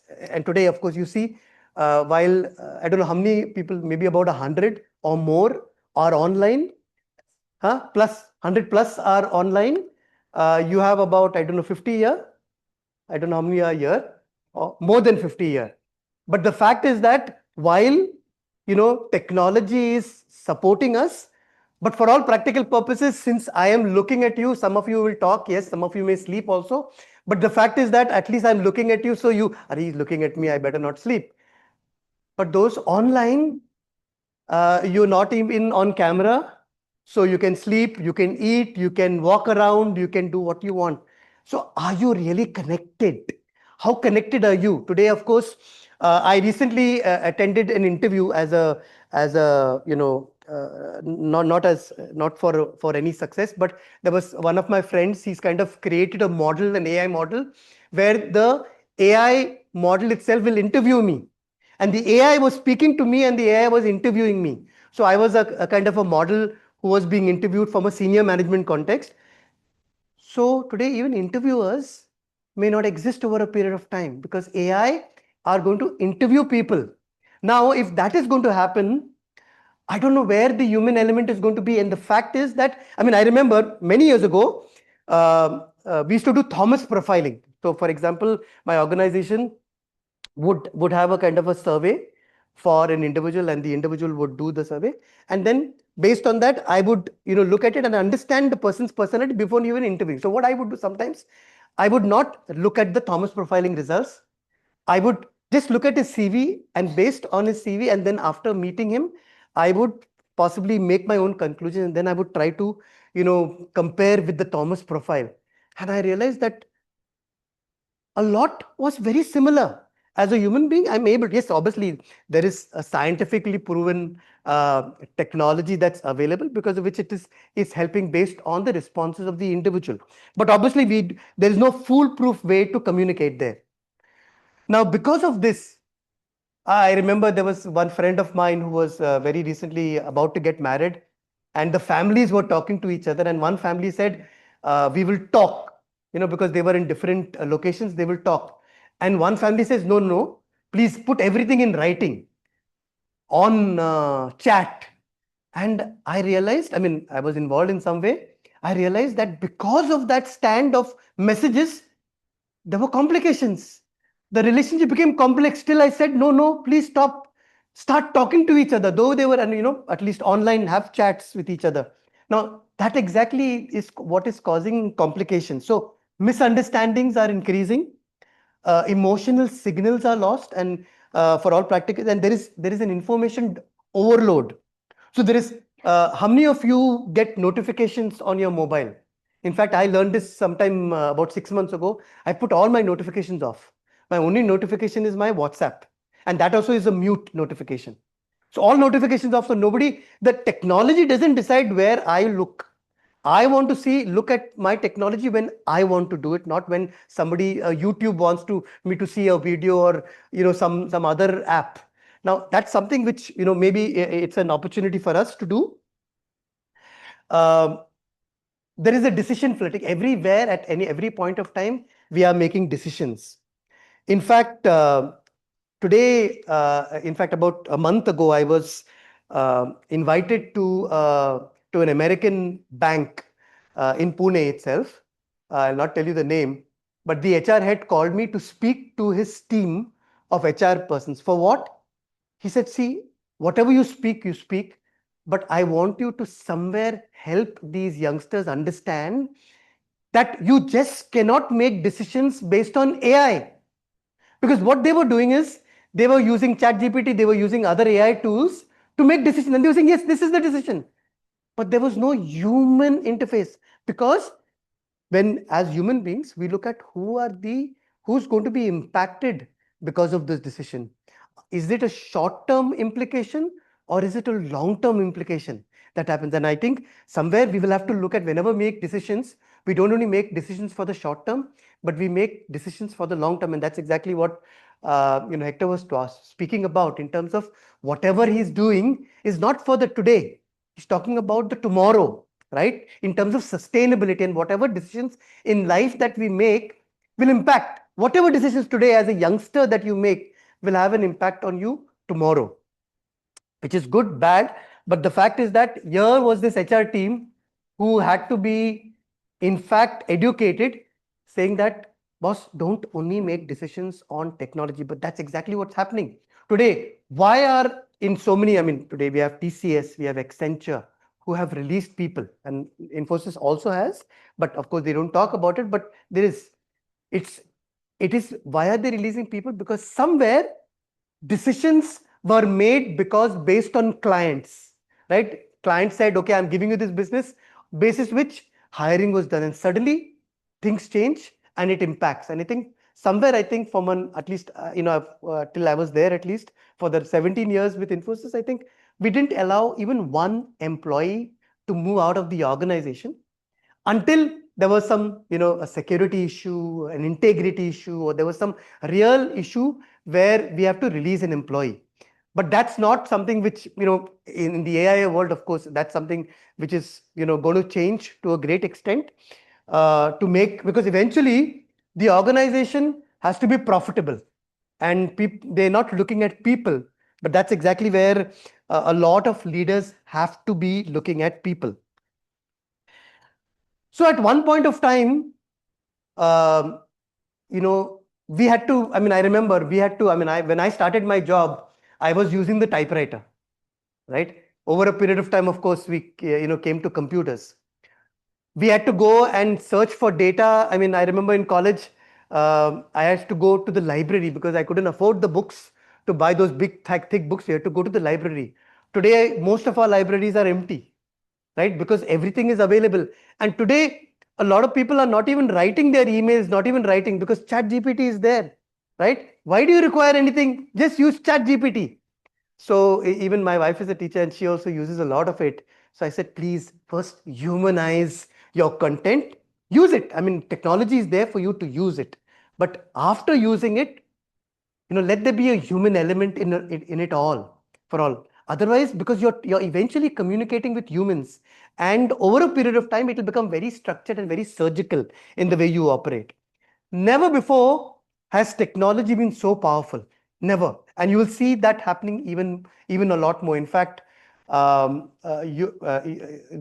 few years ago, I saw the Time magazine where they were talking about technology being infiltrated with a conscience.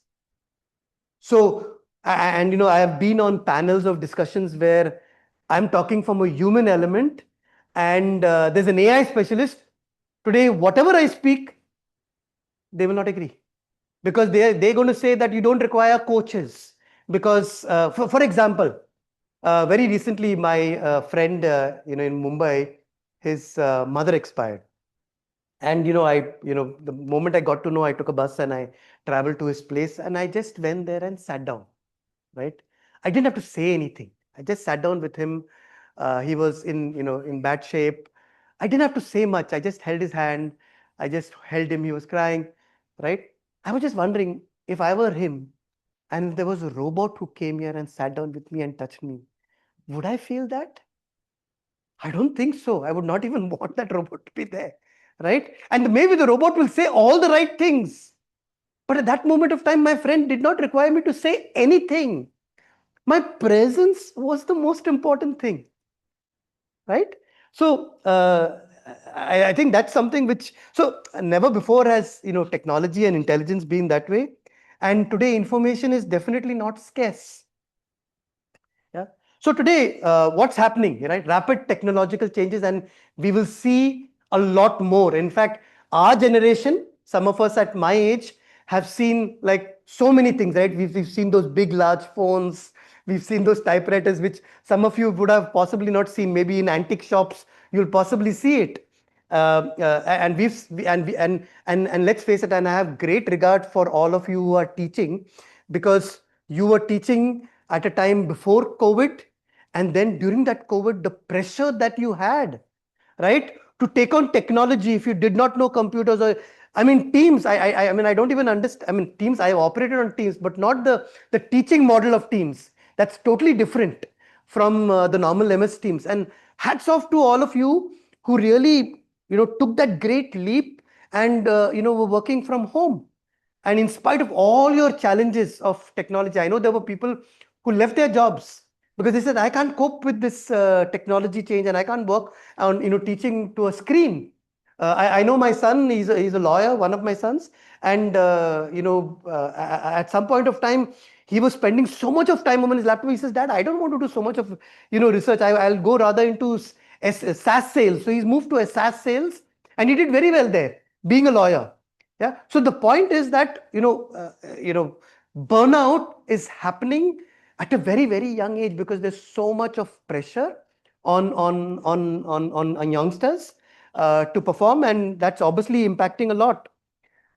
Moreover, there is a greater complication because of technology. Now you have access to diverse workforces.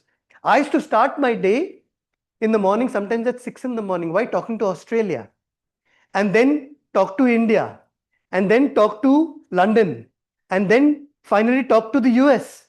So it's like you're never ending your day at all. It's like you're almost 24/7. And then sometimes you'll still get a call because that person thinks that you're awake at 3 in the morning, right? And you like a fool pick it up also. Okay.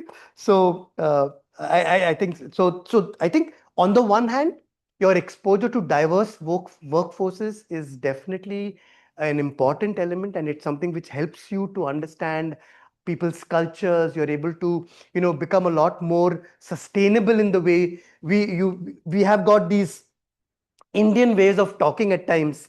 We are not on time. For example, we are always late, and a lot of other cultures are not. They're always on time. They start on time. They earn it. So while there is a lot of learning that happens cross-cultural, cross-country, but I mean, and you sometimes you can't say things. For example, I remember when I was for the first time when I went to the US, and I was, my direct was there. She was the director who reported into me. And I said, Kathy, you're looking so different, because I used to always only see her on the screen. First time I was seeing her in person. So what did I say? I said, you're looking so different. And I carried on. Then they had a small party in my honor and all. By the evening, my CFO from India called me. He's saying, what did you tell Kathy? So what did I tell Kathy? No, did you make any aspersion on her looks? I said, no. I only said that she looks different because, what I saw her on the screen, but that in the American sense was maybe she thought she was stout or maybe she whatever. I don't know. But I mean, I had to go and apologize to her. So that's the kind of diverse workforce. So on the one hand, there are positives of working with a diverse workforce, but you've got to also learn. So technology is a good thing, and yet you've got to learn technology and yet learn human beings. With technology, the element of trust also is getting impacted a lot. And AI, because many a times if the boss, a lot of the bosses are senior, and a lot of bosses have become bosses because they possibly have more years of experience. But today, the youngster has a lot of more knowledge. He's a lot more updated. She's a lot more better in communication. She's better in PowerPoint presentations, all sorts of things. So she says, why would I report to a boss who is, less, doesn't know a lot of things. He's only telling me to do things, but he's taking all the credit. So on the one hand, the boss is uncomfortable. My chair, she's going to take away my chair. So there's an element of trust that is impacted because of all of these aspects. So there's a lack of trust. There's also a lack of authenticity, right? People are, not what they are. Of course, in any case today, maybe I laugh and smile so much in crowds.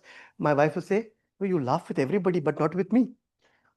Right? So for all practical purposes, we put on a facade in front of people, right? And depending on the role that I play. For example, yesterday father was dancing and, Father Job was dancing and some of you were saying, hey, what are we dancing? I saw some were laughing, some were some were saying, oh, he's a priest, no, he's not supposed to dance and laugh. Why? So he was being himself, right?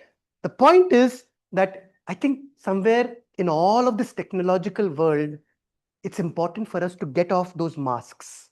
I know it's not going to be easy, but it's important to just be ourselves. In fact, my other son was telling me he had to attend an interview.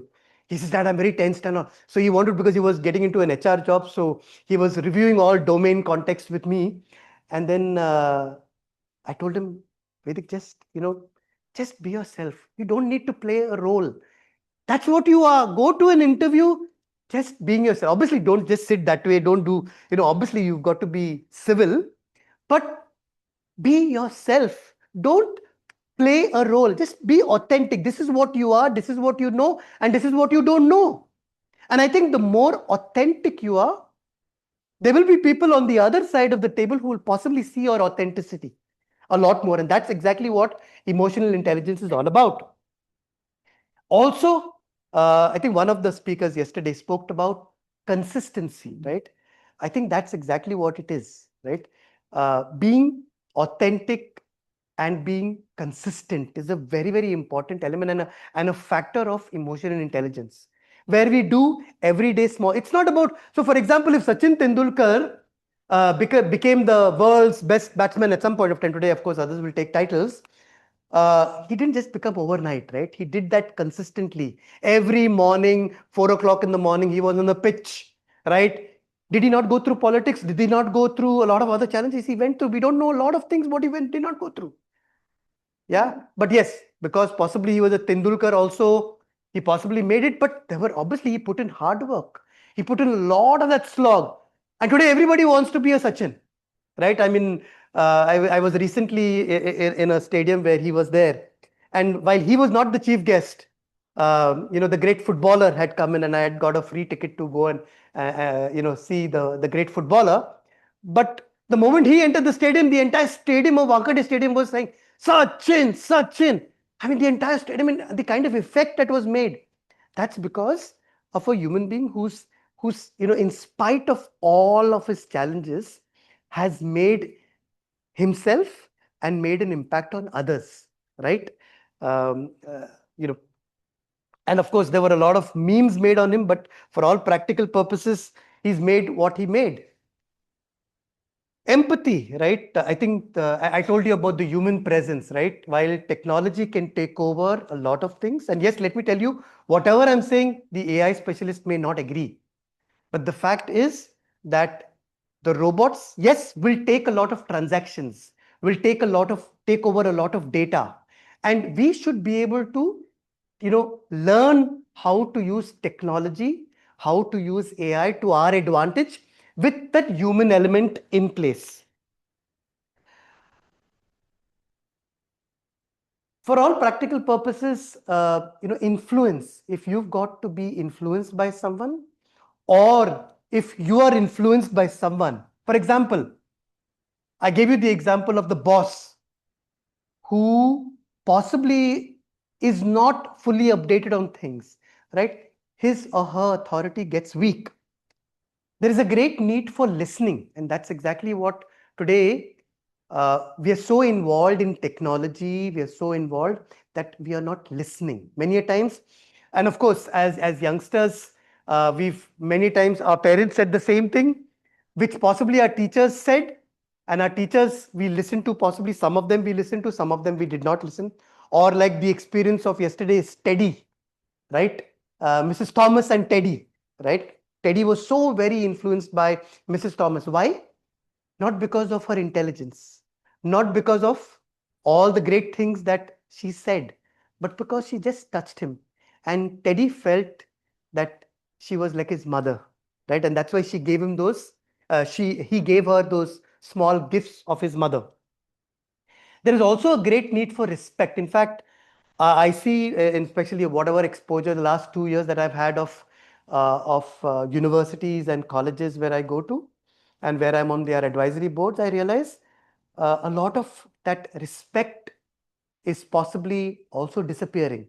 And I think that is something which I think as professors, as teachers, I think somewhere we've got to build up. If, for example, if we are not doing our preparation for all practical purposes, if we are not being relevant, if we are just going by those textbooks and not possibly, referring to YouTubes, or, today technology has all the information, or using examples which are very relevant to our generation of the future, then obviously people are going to switch off. If you're going to be just coming with a ChatGPT presentation, then very clearly they're going to switch off because they don't require that. Today's youth can switch it on and switch it off anytime. But if you're going to be speaking from ChatGPT or from technology, then they have it all. They don't require you, right? What more and what is it that you are going to bring to the table? Are you going to touch them in some way? And especially the backbenchers, are you going to touch them somewhere and going to help them to become better human beings? I think there is a greater need for connection. In today's world, what's also happening is that change fatigue is very real. In fact, in the any organization today is constantly changing, and everybody wants to change. Everybody says, yes, I agree, we should change. But the moment you say, I need you to change, sorry, I'm very uncomfortable. So everybody wants change, but the change is not meant for me. And in fact, I have seen this experience everywhere, both in academia as well as in the corporate world. That, and especially at the leadership level, the more senior you get, I see a lot of fixed mindsets. And that's exactly where the leadership itself needs to have a lot of openness to change, a lot of what they call it growth mindsets, right? As against fixed mindsets. So each organization is continuously changing. In fact, organizations in the corporate world today, Genpact, for example, has bought over organizations. Very recently in Pune, WNS was bought over, right, by Genpact. Capgemini, for all practical purposes, continue to. Accenture continues to assimilate, which means, look at the confusion. 3-4 organizations all assimilated, and each organization has their own culture. And suddenly they've got to get into and accept one different culture. So there's so much of confusion. Is my job going to stay? Because there are, of the same type of skills, there are other people who are already there in that company. Is my job secure? Or is there any AI tool which is going to take away my job? Is there anything that's going to impact me for all practical purposes? So, so there is anxiety, there is uncertainty, and moreover, there is burnout, because everybody wants to perform and everybody wants to make his or her boss happy. And that's exactly where, there are challenges. And the human skills today are called the future skills. Okay. Whatever, I mean, this is my belief, and maybe I'm wrong, but this is my personal belief that for all practical purposes, AI will never be able to take everything from you. And that's why it's very important for you to learn human skills. For example, communication, right? Trusting people, right? Empathy, very important to get into the shoes of others. For example, I'm speaking, but if I'm speaking something so irrelevant that obviously I can't expect you to be awake, I can only expect you to go to sleep. I think that's exactly what is very important. And therefore, for example, the robot will never be able to collaborate. And in fact, the biggest problem, and in fact, during COVID, the biggest problem that I had was the work from home or the work from office. And a lot of clients did not want to work from home because their data would be at stake, right? At risk. A lot of banking data, people's data would be going home. And maybe my wife is working, in the other company, which requires that kind of data, which is competition data. So organizations became but then they had no other option but to work from home with security, with certain amount of risk. Now that's exactly today there are organizations who are still, in fact, now of course with whatever that's happening in the world with Iran and Israel and all those things, if, for example, I mean, while people will take advantage of the price of gas and the price of fuel, it may not be real. It may just be, and they're saying that, buy your electrical, stoves now, because that may be an issue. Of course, MNGL is already sending SMSs, don't worry, we've got enough stock, it's meant for you, 100% for domestic stock, all those things. But the fact is that human beings are going to get impacted in some way. Collaboration, right? And the work from home and the work from office, the biggest issue was because number one, we were concerned about the mental health of people working from home. Plus, if you really want innovation to happen, the innovation can only happen with collaboration, with talking, with brainstorming. For example, I told you that problem which we sorted out, the Gurukul problem, right? We had a solution in the way of Gurukul where we had mentors. But that solution would not have come if we didn't have collaboration, we didn't have communication between each other. Judgment, right? Empathy, compassion, ethics, wisdom, right? While AI will bring about data, but eventually, should we really take those decisions which AI is shelling to us, or are we going to use our own human intellect and say, okay, fine, this is a good solution, but will impact so many human beings, will impact so many families, will impact people's mental health. So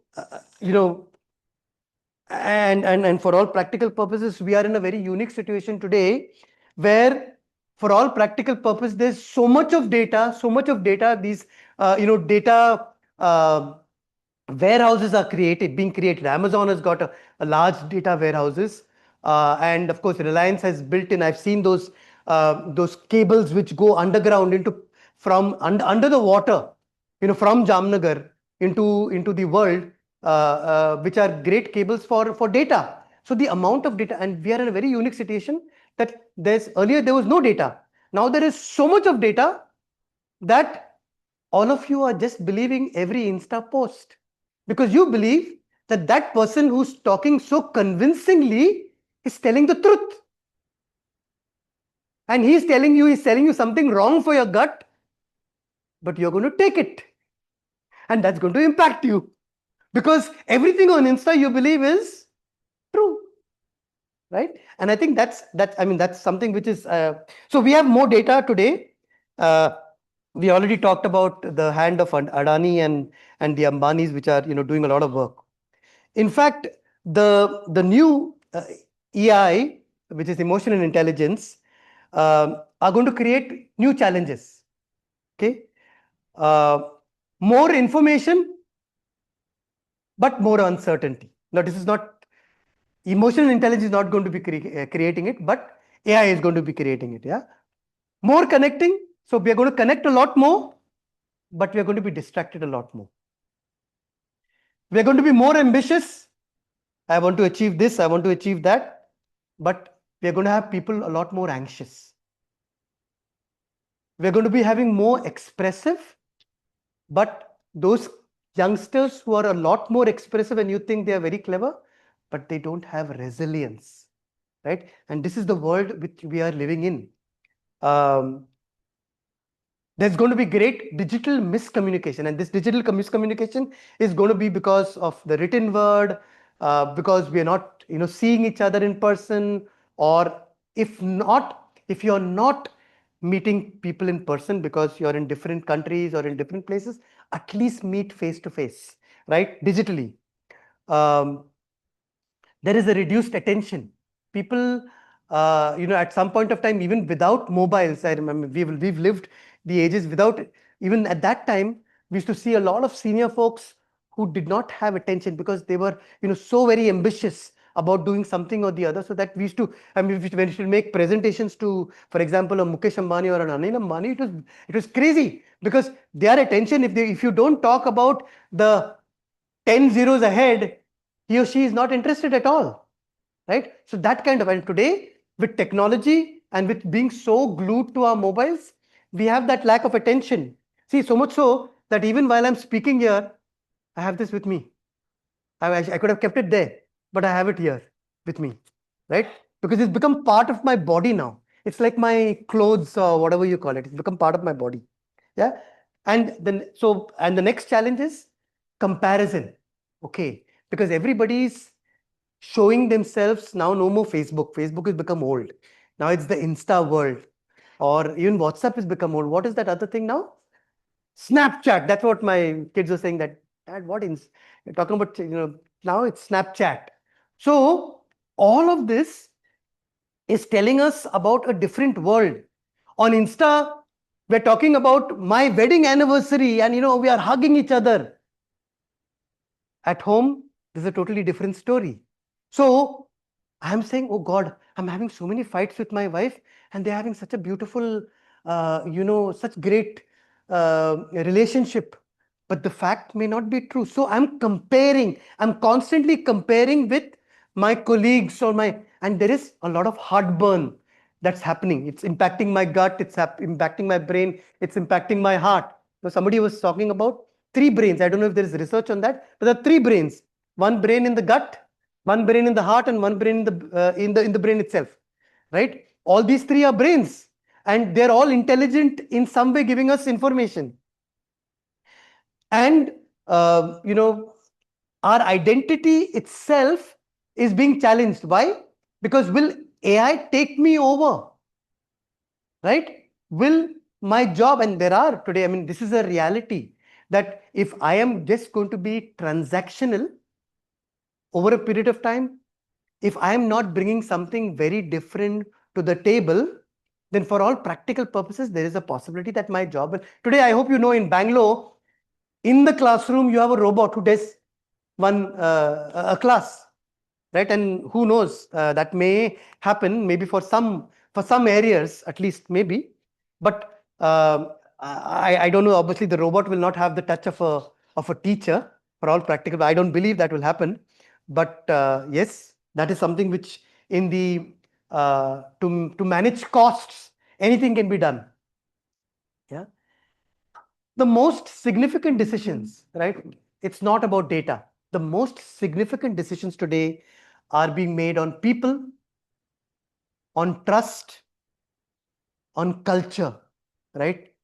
The risk involved, and of course, what are the long-term consequences, right? Now, this is very, very important, and these are obviously very, very important. So that there is a need for us. While we talked about integrating at a different level, there's a great need for us to integrate the analytical intelligence and emotion. So AI is good, technology is good, digitization is good, but how do you embrace it, right? You embrace it with aspects related to how can you think of people? How can you, also be aware about various cultures? And in fact, India itself, right, in every 200 kilometers, different language, different culture, and so many subsets eventually, right? Are we also able to understand what are the long-term consequences? For example, my son believes that, selling technology will never die. So he believes that that's a career for him, right? He says that it will never die at some point of time, and he believes that he's a good sales guy. So he believes he will do that all his life. Now, we will have to look at areas which will possibly last. And I think as academia, I think we have a great responsibility to influence our students in some way or the other to embrace technology, but continue to be human. So I think very important for us as leaders, there is a great influence of perceptions, influence of relationships, influence of emotions. And that's why it's very important as leaders, wherever, some of you as students also will be leaders tomorrow, right?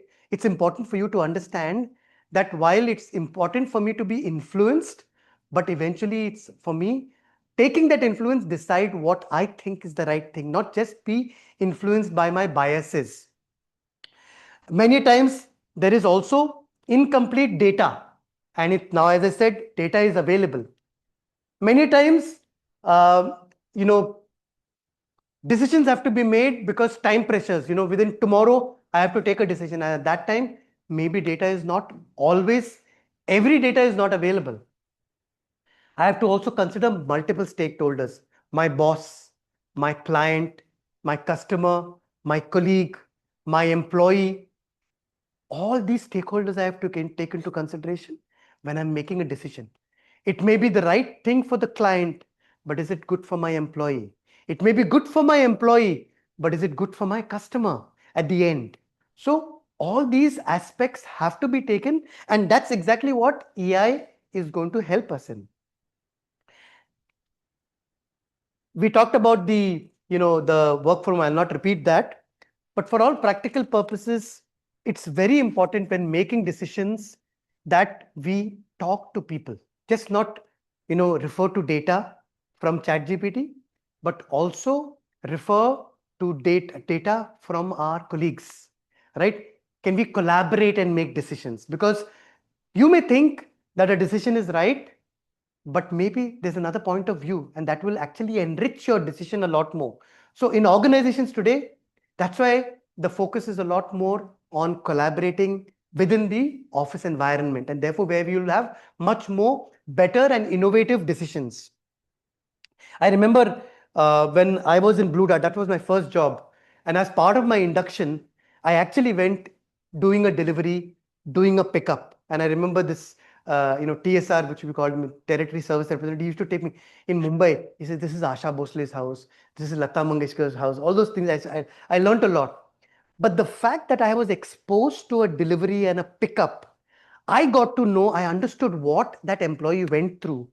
And because of which, later on, after 2 years, I remember with Mr. Shetty, who was my operations head, we both I think it was 1995, when for the first time in Blue Dart, we decided that we will outsource our deliveries, because delivery as an operation was a very simple operation. It was just going, giving, and maybe taking a signature. Whereas a pickup required a lot of information, where do you want to go, which is the code, which country is it, specific code. If I write a wrong code, it will go to the wrong country. It will go to the wrong location. So therefore, I mean, these are small. The fact that we spend time on the ground, that itself helped us to take large decisions, where in 1995, nobody had actually outsourced their deliveries, but Blue Dart, and we, based on our, collaboration between operations and HR and other functions, we were able to take those decisions. I remember, and in fact, diverse, in the interest of time, diverse viewpoints. I mean, I remember while at Infosys, we used to decide, all of us senior leaders would sit down for lunch together, and we would have the operations head, the sales head, the finance head, the HR head, everybody sitting down together. And for half an hour, we would not talk work. We would only, as human beings, we would, talk about families, this, that, all those things, the movies, everything. That became such a practice that today, a lot of us, we call it the Dabba gang. And now we've been more than 15 years that though many of us have left the organization, we still meet. Once in a month, we still meet. The Dabba gang still meets. Now we are all connected on WhatsApp. We still connect, and everybody is from different walks of life, different countries, different places. But whenever we get time, we meet. And most of the time, it's like within 45 days, the Dabba gang still meets. That exactly is what, again, it's about your emotional intelligence. It's not about anything, no data, no AI saying that we should meet, but it's just that feeling of saying, okay, let's connect, let's meet together. And very important, and this is something which is very, very relevant also, psychological safety, very, very relevant. And I've seen this not only in organizations, but I've seen this in academia also, where for all practical purposes, the head of the institution is always right. And those leaders who allow for different points of view, for their diverse views, they are the ones who grow. Those institutions grow. Why? Because they allow for innovative thoughts. And if you are a leader, and I'm sure you are, for all practical purposes, if you allow for different opinions, different thoughts and suggestions, that makes a great difference. That will make your decision a lot more enriching, and of course, providing psychological safety. That's a very, very important element. In fact, I have done programs on psychological safety, both with, with my leadership, as well as with, academia leadership. And for all practical purposes, much, much required, both in the corporate world as well as academia. Very important also to, have balance. And balance by way of using data, allowing for intuition, taking into consideration the people context, taking into consideration the long-term context, and therefore allowing or not allowing for any bias in the process. I don't know if you're aware, some of you might be aware that, a few years ago, it was all in the news where the Cadbury chocolate had worms. Around that time, I had joined Cadbury's, and, there was it was a difficult time for all of us. Actually, there were no worms. It was all because of the environmental conditions that these were, reacting. And after all of that, then, Amitabh Bachchan came and we used him for branding of Cadbury chocolates and all those things. Afterwards, it was impacting our employees also. So what did we do? From Indurigao, we sent 2 buses of our workers who were on the floor, who were there and, on the line. We asked them to come to the city and go into various outlets and go and just see the product. Look at where the product is kept. Is it kept in a hot environment? Is it kept? Talk to the vendor. Talk to the customer who's buying the chocolate. Now that exposure itself was an EI exposure in some way, where that worker who had never seen the customer, that worker had never seen the vendor, now got that exposure. And that exposure helped him to actually work on the factory much better. Now that's an EI solution to a very large problem, because otherwise the worker does not get that exposure. And something which we took. So in this kind of a situation where crisis hits, there's anxiety. Will the company close down? There is uncertainty. Trust becomes very fragile. There is a need to be calm, communicate transparently and openly, and then acknowledge that there is uncertainty. But how do you manage it? And I think that's something. So an EI solution to a very real problem on the shop floor, right? And finally, of course, institution require. We talked about this already, where there is a lack of psychological safety, and we need to ensure that we provide that. Conversations become difficult if EI is not used, if people just are, walking with very stern faces, where assumptions replace dialogue, not allowing for dialogue. You know what assumptions, what does the word assume mean? Assume, making an ass of you and me, right?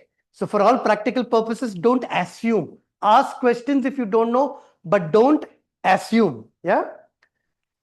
Intentions are misunderstood, and therefore very important to communicate, clarify. And the more digital our world becomes, there is a need for us as leaders to become a lot more human. Now, we have already spoken yesterday, so I'm just going to repeat to a great extent. Be self-aware, be aware. I think that's very important from an EI context. We've talked about, quite a few have already spoken about regulating yourself, spending time with yourself every morning, just being silent, being in nature, walking in nature, as Sir spoke about already. Express empathy, right? I think try to be, understand what the other individual is going through. I remember when I was in college and, my second year of my master's, I remember we were supposed to go through a trip, and 10,000 bucks was too much for me. I didn't have that. And my friend who was sitting next to me, he understood. I didn't even ask him. He said, "Don't worry, my auntie will give you 10,000 bucks. I understand that you don't have an issue." I said, "Boy," he was sitting to me. I never talked to him that I didn't have the money, but he lent that money to me, and my first job, I gave it back to his auntie. The point is, I think empathy is a very, very important. I think we do practice it, but very important for us not to lose that very, very human element in us. While technology will take over, don't allow you to be robotic. That's all. Don't become robotic. That's all. Relationship, walk the talk. If you say something, do it, or else don't say it. So as a credible leader, it's very important for you to walk the talk and talk the walk. right? If you say something about somebody, mean it. Otherwise, don't mean it. Today is very, very normal, right? How are you feeling? Nobody wants the answer actually. Nobody is saying, how are you? And then you move on. But are you really asking? I mean, and in each country, I mean, somebody was telling me that each country has got a different way of wishing, right? We say, how are you? Because at some point of time, many, many years ago, everybody was unwell, right? Something or the happened. So because of which today we say, how are you? Right? Thinking, okay, did you sleep well? You know, I met him, I said, did you sleep well? First thing, right? So the point is that somewhere we need to, continue to empathize, recognize and motivate people. And I think our students or wherever you are, continue to have that element of recognition, because that's a very EI thing, being emotional intelligent. I mean, I remember when I was in Calcutta in Blue Dart, I mean, I was transferred for a while, for about 3 years I was there in Cal. And I remember we could do it. Maybe you can't do it in large numbers. But what we said is we had about some 15 employees who we were promoting. What we did was, while the employee was getting a promotion letter here, at the same time, the employee's spouse or his parent was getting a bouquet and also another letter of recognition saying that how much you have contributed to our organization by just taking care of your son, your daughter, your husband. Right? So these are very unique ways of recognizing. And there were times where the bouquet and the letter reached the family before, and then the employee got it. Say, you know what, we received a bouquet and some recognition. What happened? I don't know what happened. Why did you get that letter and that bouquet? And then he got the promotion letter and then he understood. So these are small ways of touching. And I'm sure, yesterday's example of Teddy, where we can, I mean, I'm sure each of you have got your own way. And one of you also shared the other day of how you touch your students, right, in some way or the other. Pause before making decisions. I think the element of pause, I think we always want to jump to conclusions, right? Many a times I realize my wife, she's talking, and I think in my mind she wants a solution. So I jump to a conclusion. I say, yeah. She says, who told you? You think I don't have a brain? I know what to do. I'm just wanting to share, right? You don't need to tell me the solution. I have the solution also. And that's what sometimes we misunderstand, thinking that when people are talking, they also want solutions, but actually they don't want that. So I'm going to close shortly. Create space for reflection. Okay. Encourage dissenting point of views. Communicate transparently. Be predictable. Consider the long-term human impact. We've spoken about it. I'm just summarizing. And build a culture of psychological safety. Use voice, when emotions matter. Practice digital empathy. If it's possible, check in, right? You can check in with how are you doing, what's happening. And especially when you're digital, you're either on call, you don't understand. So try to prefer, of course, face-to-face, but if face-to-face is not possible, then look at least, a digital communication. Build some human moments. By human moments, I mean ask, touch people, right? And make the discipline of seeing people more fully, right? Just not one part of the individual, right? For example, I am, not just, a father. I'm also a friend. I'm also a brother. I'm also a human being. I'm also have emotions. In spite of being an HR person, I also have to sometimes, humanly, I have to terminate somebody because of an integrity issue. I consider the fact that his family is going to get impacted, but I have to do it, right? That's my job. But I still have the human element. So as machines become more intelligent, emotion and intelligence becomes a very, very important for human beings as a differentiator, right? And therefore, education not only talks about the development of the intellect, but the development and the strengthening of the identity of a person. Just like how Teddy was influenced in his identity, because of which he then became, a doctor. The real risk of artificial intelligence is not that the machines are becoming intelligent. The real risk is that human interactions are becoming less human. And that is why the emotion and intelligence remains the true human advantage, and that's the title. Finally, of course, the true advantage in the digital AI era will not be the technological capability, but I think it will be the depth of our humanity, right? I think that's the most important thing. And as you know, students may forget the details of our lectures, but they will rarely forget how they felt in our presence. Yeah. Thank you. If there is some time for questions, if you have any questions, otherwise, after the lecture, I'm still available for some time before I leave. Thank you very much.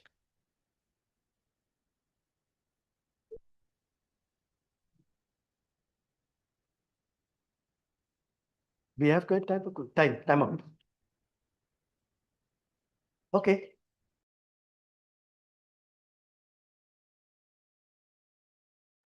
Yeah. On behalf of everyone present here, I would like to sincerely thank our esteemed speaker, Mr. Clifford Mohan Pai, for his insightful session on emotional intelligence, the human advantage in the digital and AI artificial intelligence era. His perspectives has helped us better understand the importance of emotional intelligence in navigating an increasingly technological world. We sincerely appreciate the time and knowledge you have shared with us today. Thank you, sir.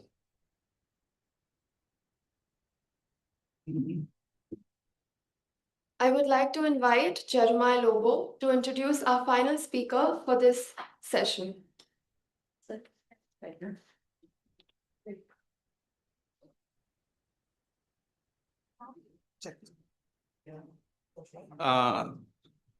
We have a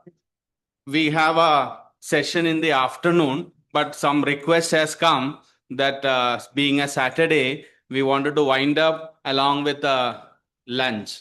So we will not have a break. That is why we will not have a break. The next session is activity based. So be seated here and we will continue with the session and we will break for the lunch, and along with the lunch, have your lunch, take a certificate and go home. We don't want to continue after the lunch. Yeah, validatory function, everything we wanted to conclude by 1:30.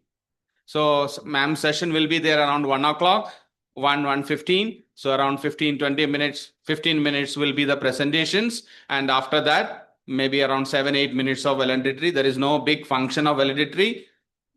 1:30 to 1:45, we will finish it and have lunch. Or do you want a break otherwise? If you want a break, then we will have to have lunch program after the lunch. No. I think all of you are tired. We have two dancers are here before starting our session. All of you stand up. Stand up. Stretch your legs. Andrea and Lorraine, Candice, they are all good dancers. They can come onto the stage. You can have one action song. Select. Come.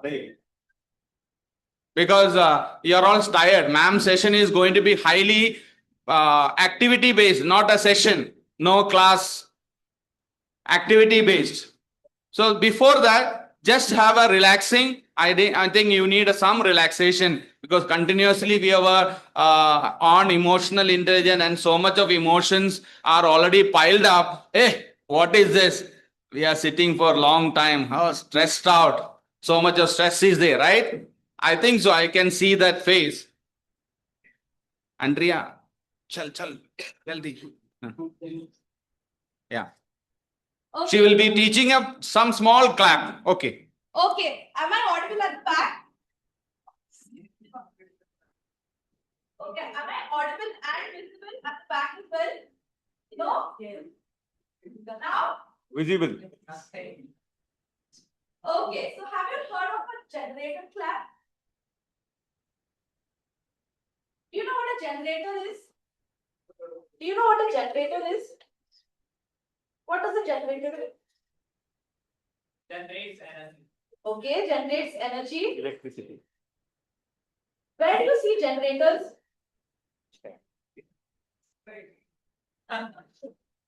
You all go to weddings. Have you seen a generator there? Yeah? What sound does a generator do? What sound does a generator do? Right? Okay, so we're going to mimic that sound, but with our hands by clapping. So, for example, imagine this is the crank, okay, of the generator. I go once, you clap once. I go little faster, you clap little fast. Yeah. And I go the fastest, you clap most fast, right? Shall we try? Okay. Let's try. Okay. I request everyone to please stand, especially at the back. Stand up, Little stand up. exercise for our The legs. young boys, stand up. Sit down. Okay. Let's have a shot, okay?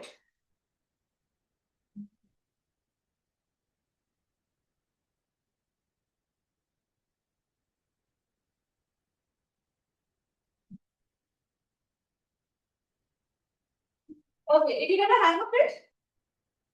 Yeah. Did you get a hang of it? Yes. Okay. One more time, okay?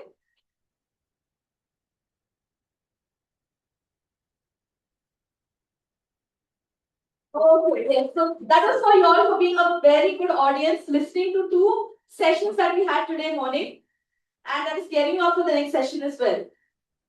So this clap, please remember, we will do this at the end of our third session as well. So, do you want to have an action song? Yeah, you can start. Okay? I request you all to feel free. On the stage, on the stage. On the stage.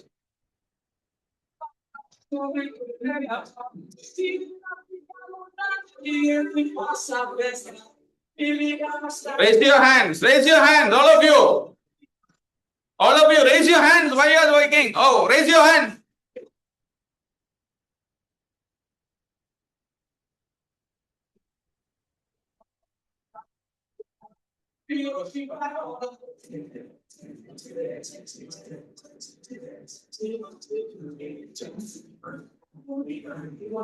Move yourself. Don't think that you are an immovable person. Some old people, 80, 90 old people are still sitting. I said, stand up.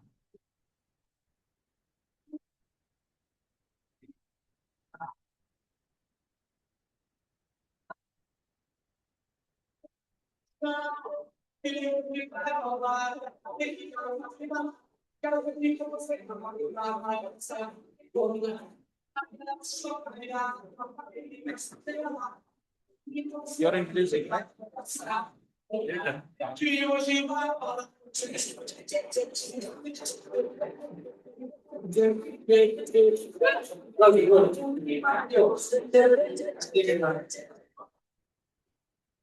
Thank you very much.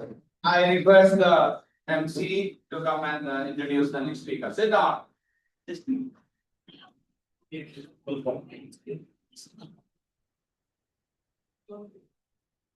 Mrs. Nishita Vaswani is a counseling psychologist, teacher, and content creator based in Pune. She currently serves as an in-house counseling psychologist at Dhairyada Center for Psychological Studies, where she conducts therapy sessions, teaches psychology, and facilitates workshops and webinars.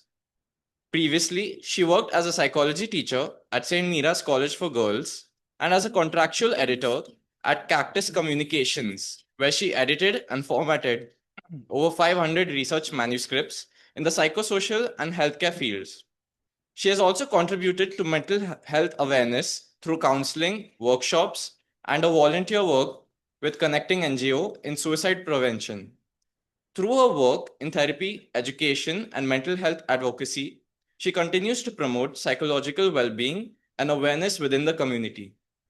I request Professor Vishal Bhavre to felicitate Mrs. Vaswani as a mark of our sincere thanks.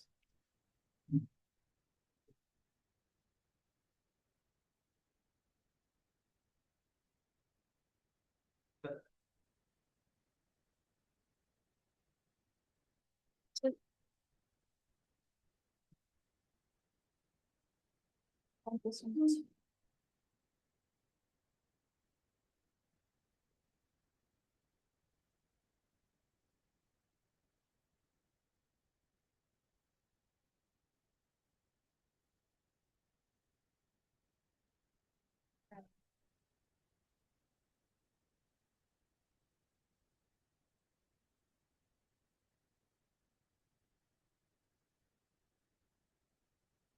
Thank you, sir. Thank you, sir. The floor is now yours, ma'am. Just a minute. Just a minute.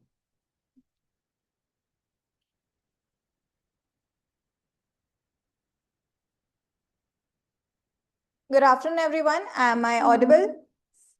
Okay.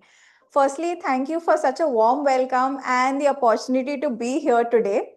As you can all see, today is the third and the last session for this afternoon. So it's going to be interactive. I'm not just going to be the only speaker here. I want for you to interact as well. It's a pleasure for me to be here and be a part of this workshop, facilitate this workshop for students who are entering the field of psychology, as well as esteemed professionals who are already in the field here. All right. Taking it ahead, how do I?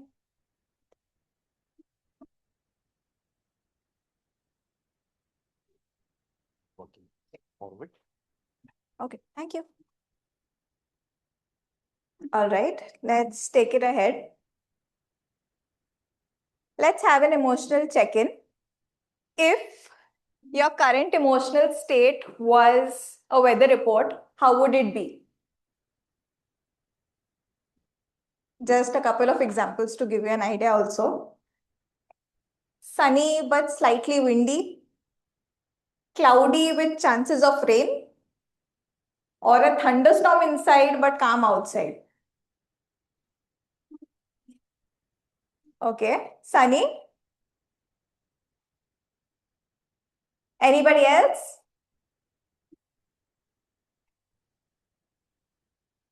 Maybe a rainbow. Maybe a rainbow, all right.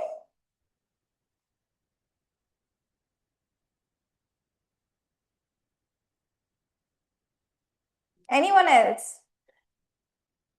Sunny, all right. So even if you're not answering, I just need you to take a pause and reflect for yourself what you are feeling. That's going to happen throughout the workshop. For me personally, I think so it's sunny, but at the same time, such a big audience here, online as well, there's some breeze also that is making me nervous. But at the same time, I'm like, okay, it's not a nervous breeze, it's a breeze that is keeping me calm. Taking it ahead, emotional intelligence begins with noticing emotions rather than ignoring them.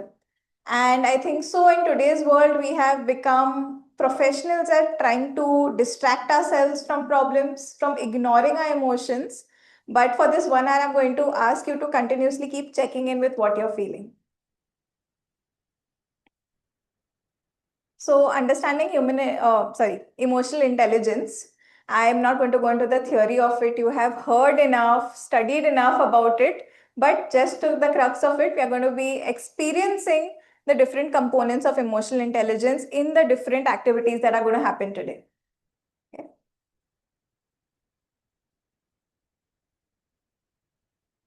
So think of the last 24 or 48 hours and think of a moment when you felt something positive that happened for you, or an emotion when you felt irritated or stressed, or a moment when you felt emotionally drained.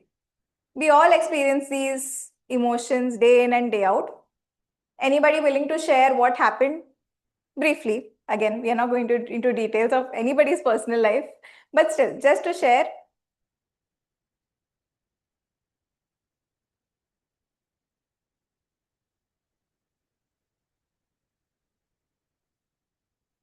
Yes? Yesterday when we had to present our presentations, I was quite stressed. Stressed before a presentation, all right.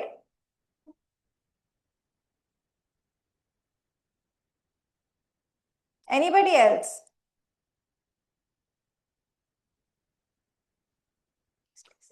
So they presented and it was wonderful session. I felt very proud and positive. Proud and positive on the accomplishments of your students. Wow.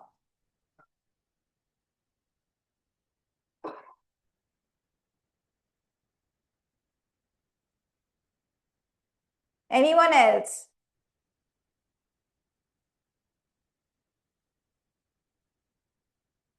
All right, moving on.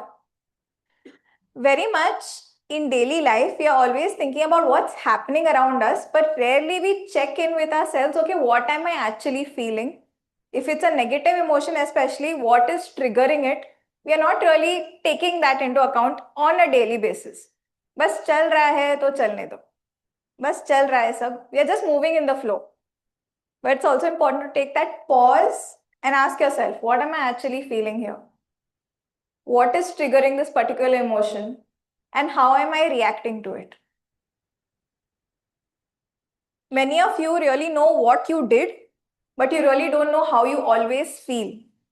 And part of self-awareness, which is one of the major components of emotional intelligence, is being in touch with how you feel. That's going to help us move from simply just replying or reacting to actually taking a pause and responding mindfully.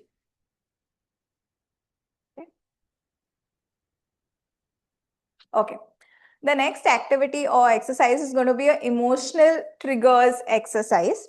In front of you, I am going to be reading out more statements about situations that can trigger you emotionally. And I just want a show of hands if you think this is a situation where you might feel emotionally triggered. I'll also be doing the same. Someone takes credit for your work or idea. Okay. A professor or supervisor criticizes your work in front of others. Okay. Someone interrupts you repeatedly while you are speaking.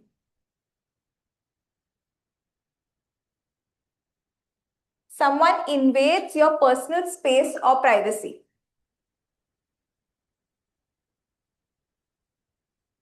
Someone receives special treatment or favoritism.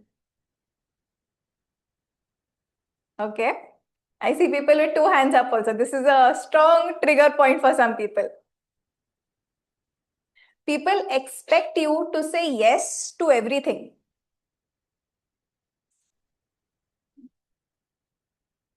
A person does not respond to your messages and calls for a long time.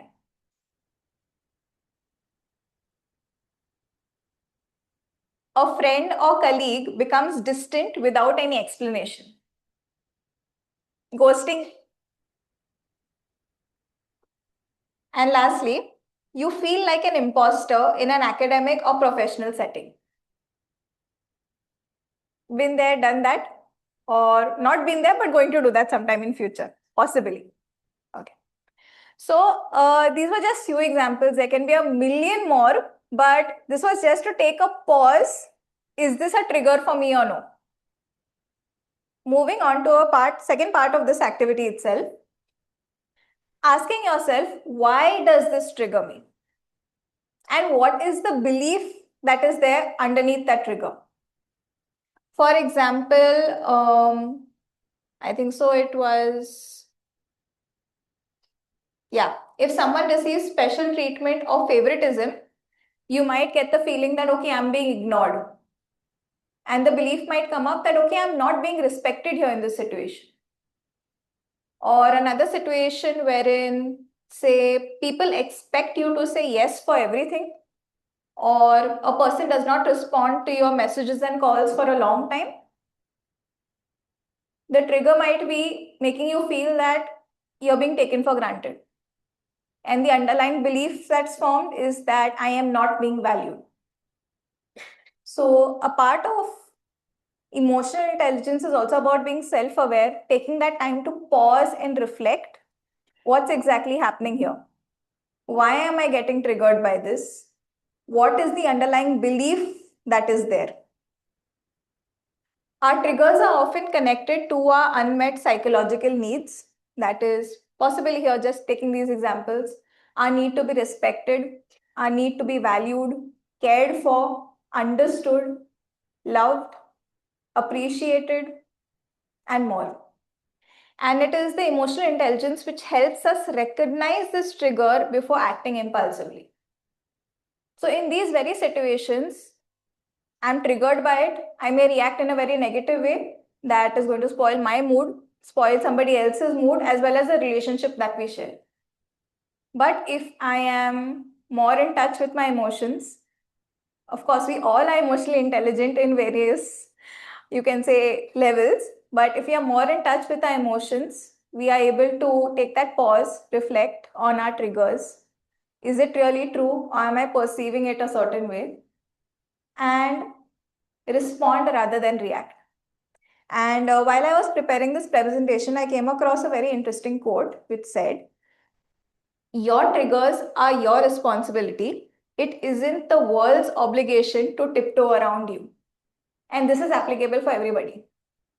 If it's something that is triggering you, you are responsible for managing and dealing with your own triggers. The world is going to go on.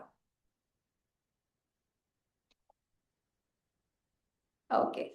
Social awareness or the empathy lab. This is another interesting activity that we're going to do. One of the biggest activities for today, actually.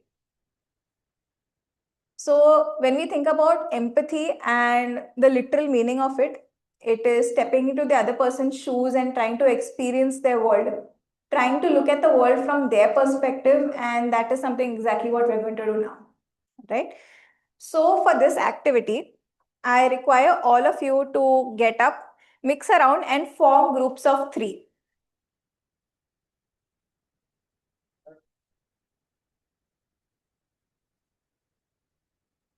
Or you guys can just form groups of 3, take your chairs together, sit and just form groups of 3. That's what I want as of now.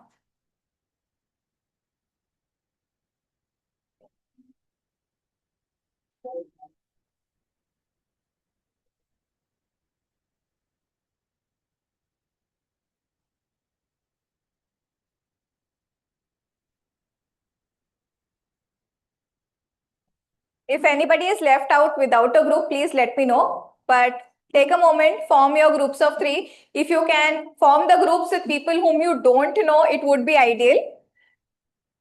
But everybody wants to sit in their comfort zone, so I don't even want to push you. But try to sit with people whom you don't know, whom you have never interacted with before.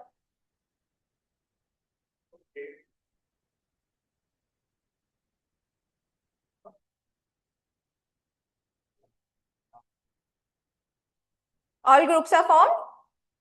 Yeah. All right, okay. Amongst yourself, just decide, just name yourselves A, B, and C in each group. Who's A, who's B, who's C?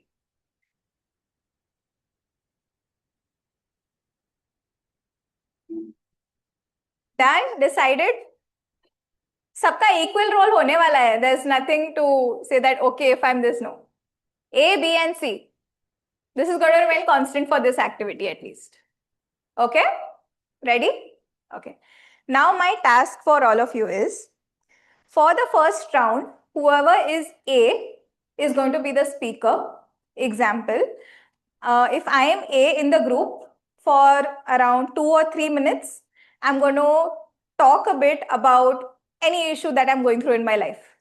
Personal hoga, professional hoga. If it is too difficult to talk about something personal, hypothetical bhi hoga to chalega. It's fine. But speak about something that matters to you. Okay? It could be positive, it could be negative. I'll leave it up to you. But speak about something. The people who have become B, okay, for this round, you are going to be the listener. Listen to what the speaker, that is A, is saying at this point. Your job is to not give advice. You just need to hear them out. Practice empathy, that is trying to understand what they are saying. Try to validate their emotions. When I say for 2-3 minutes the first round, it doesn't mean that A needs to continuously speak for 2-3 minutes. It's going to be like a conversation. And the job of B here is to hear A out, validate their emotions, reflect their emotions, and do not give advice. All right? And for this round, C is the observer. C is going to observe the conversation that's happening between A and B. All right? So let's begin, and I'll tell when we need to take a pause. Just for 2-3 minutes.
How's it going so far? How's it going so far? It's yeah. In the beginning, those sessions are already going. How are you? Photos and videos. और हो सके तो vertical में ही लेना, वो upload के लिए easy होता है ना, rather than landscape. Trying to take vertical, but said का पूरा एक page है, so it's very horizontal, बाकी सब vertical.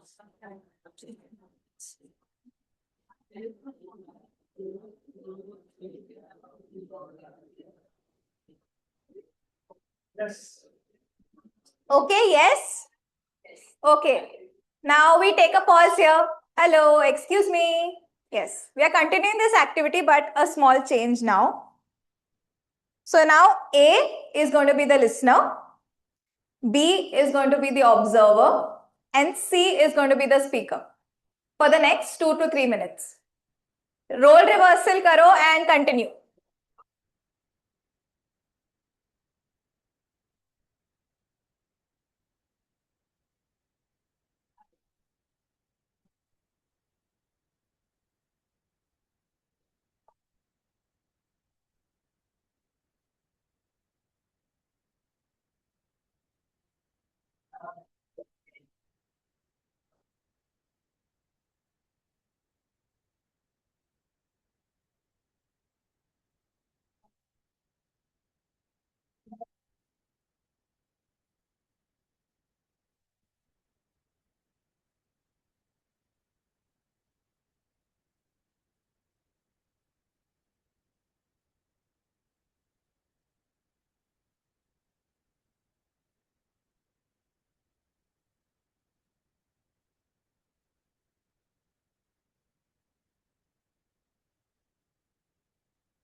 Two minutes, 1 bit more. Let others also get a bit time.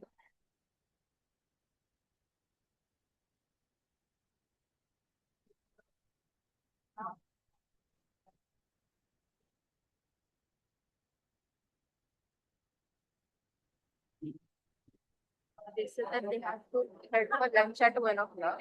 So, हो जाएगा. हो जाएगा.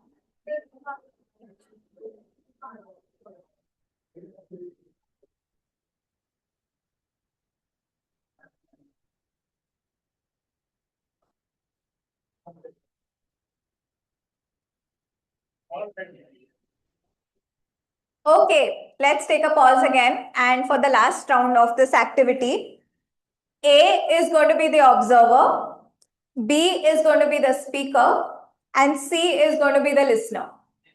Last 2-3 minutes and reverse your roles.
All right, let's take a final pause and almost put an end to this activity. Okay. So, all of you, if there's going to be talking, please shift back to your original places now. Turn your chairs around, relax, settle back in.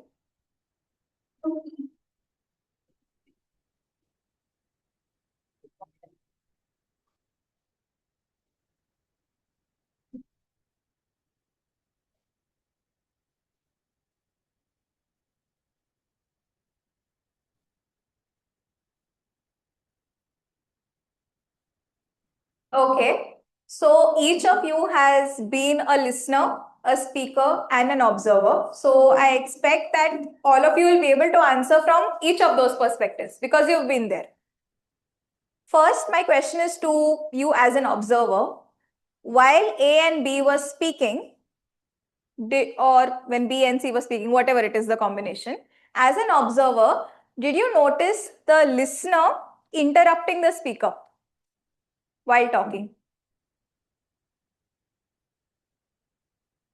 I would say that's a really great thing that as listeners, we need to be a little bit mindful and just let the speaker speak without interrupting them. As a speaker, while you all were speakers in your individual roles, how did it feel to be heard out and possibly get emotional validation from the listener?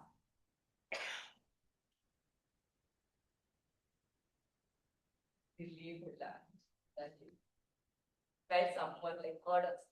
Felt someone heard you, felt relieved, felt relaxed. Others, any other thing that you experienced? Anything else you would like to share? How did you feel as a speaker?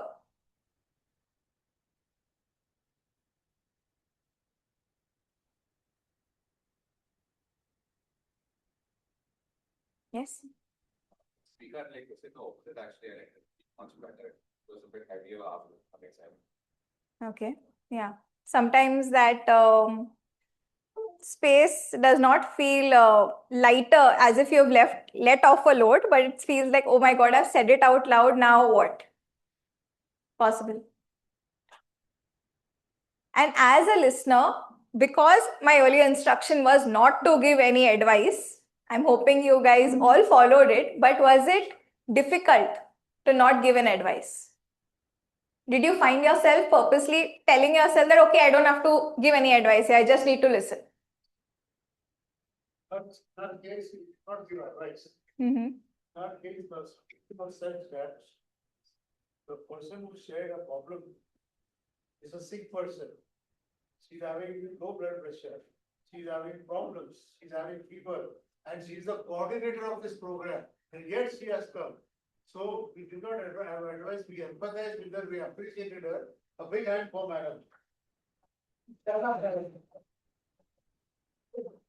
With a lot of ailments, she has come here because it is her baby. It is her the program. And we all should appreciate a great determination in carrying on with pain and with suffering. A big hand for. Absolutely, ma'am. So we empathize with her. That was the goal of this activity, and I'm glad you were able to empathize with her, and I'm glad that you felt relieved and a little bit relaxed after sharing that as well. What we did right now was very quick, just 2-3 minutes, just to get that glimpse of what empathy might feel like, to express empathy, to experience it yourself. But honestly, this is something that we need to be practicing in our daily life, in our daily conversations also. Oops, sorry. Right. We are going to just talk about few exercises or practices that we can do to better regulate our emotions. So emotionally intelligent people do not suppress their emotions, they manage them effectively. Like I said earlier also, we do not ignore our emotions. The more we ignore it, the more we try to suppress it, it's going to come out in some way or the other, and you might not like the way how it comes out if you suppress it. One very basic activity is name the emotion. Instead of simply just saying that I'm stressed, I'm overwhelmed, There's a lot more under just stressed and overwhelmed. Research shows that naming the emotion reduces the emotional intensity of it, at least to some extent. So, just to put the emotion wheel in front of you, any emotions that you say you have experienced in the last few days, apart from stressed. That's a very generalized term now.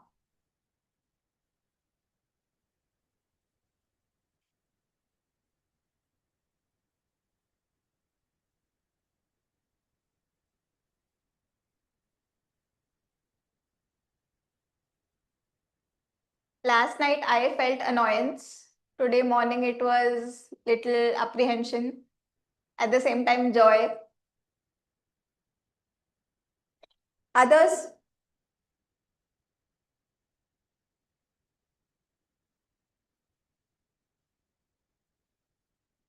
चलो चलो lunch के लिए भी जाना है, जल्दी करो, कोई तो जवाब दो.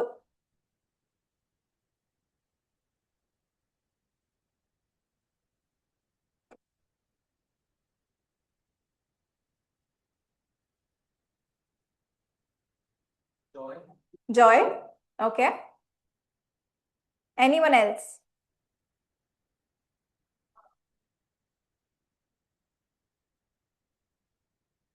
Yes? Confused? All right. Sorry? No, just we are just naming the emotion. Stressed? Okay, but stress के अलावा क्या? Stress के नीचे क्या है? Stress is just the up layer. Overthinking. Okay. Overthinking is more an action, it's not an emotion, but आपने answer किया, so thank you for that.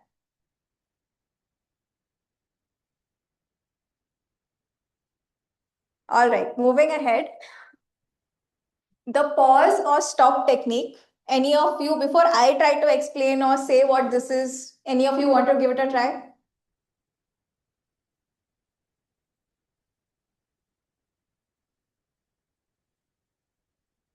So people say when you get angry, don't take a pause. Yeah. Don't react. Right? Yeah, it's the same. Pause, take few deep breaths, observe what your thoughts are exactly, and mindfully choosing to respond. Some other pro tips that I tell my clients also is that if you need some space, take some space, excuse yourself, go out of the room, take a few deep breaths rather than, if we take the example of anger, rather than bursting out then and there. Or simply just calming yourself by drinking a glass of water slowly. Stop, take a step back, take a break, observe what's inside you, what's happening outside, and then you proceed with mindfulness and awareness, right? The cognitive reframing technique. So our emotions often come from our interpretation of the events rather than the event itself. So the example here is that if someone gives you critical feedback, what's the first thought that comes to your mind? The most automatic thought, if somebody has given you critical feedback. Anger, feeling upset, all right. Any thought that you can share behind that emotion? The emotion, I'm coming to the emotion part of it, but any thought that comes with it? How dare he or she speak like that? Sorry? Am I that bad? Okay. I think I've not done well. I think I've not done well. Self-doubt. All right. Yes. What made him say that? Could have done better. Right? So similar thoughts. If I have this thought that this person thinks I'm not capable, the emotion behind that I feel is shame or embarrassment or guilt. If I really feel that, okay, I've really not given my best. If I have this thought that they want me to improve, there's a sense of motivation behind that thought. Or if I think that this is a part of learning, getting critical feedback is a part of learning. That comes with that emotion of acceptance as well. our most automatic thought could also be that I messed up completely. But after we are able to sit with our emotions, reframe our thoughts, a more balanced thought in the same situation could be that I made mistakes, but I can improve next time because it's a part of the learning process. Reframing helps us move from catastrophizing to constructive thinking. Catastrophizing is just one of the many cognitive distortions, but in general, the more you're able to pause, understand your emotions, reframe those thoughts, the better you can respond rather than react in that immediate moment. And coming to the last activity for today, which is quite similar to what happened just at the start of our session, but I won't take it maybe so much ahead. Emotions are not only psychological, they are even physiological. When emotions escalate, the body enters fight or flight mode. And sometimes the fastest way to calm the mind is to calm the body first. Okay. So for now, we are just going to take a few deep breaths. So close your eyes. Breathe in and breathe out. Breathe in and breathe out. Slowly roll your shoulders back. Relax into the chair. Another deep breath in and breathe out. Now, if something is there in your hand, I would ask you to keep it on your lap. Okay. And again, we are going to be breathing in, breathing out. As you breathe in, I want for you to clench your fist tightly. Breathe in. And as you breathe out, slowly release your fist. Open your hand. We're going to repeat this a couple of more times. Breathe in and close your fist. Breathe out and open your fist. One last time. Breathe in and close your fist. Breathe out and open your fist. Open your palm. Some of you have very tensed expressions on your face. So while your eyes are closed, try to take in this moment and maybe mentally go to a place that's making you happy. Relax your facial muscles. That is also telling your body that, okay, now you need to calm yourself and relax. If possible, think about the tasty, yummy food you're about to eat after this session.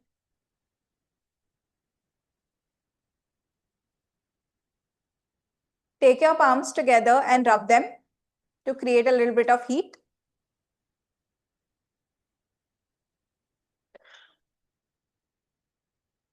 And slowly place them over your eyes.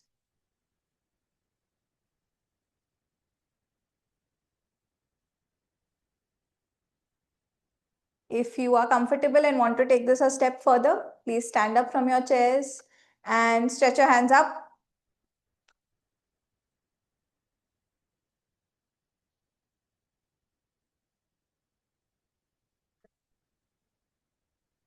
Like in the morning, how we get out of bed and must stretch karte ho. Yeah. So that's it for today. I hope you feel a little bit more relaxed and pepped up after the sessions that you've had in the morning, sitting, gaining in so much knowledge. And you're ready for the second half of the day, which is going to be followed by after lunch. Thank you all.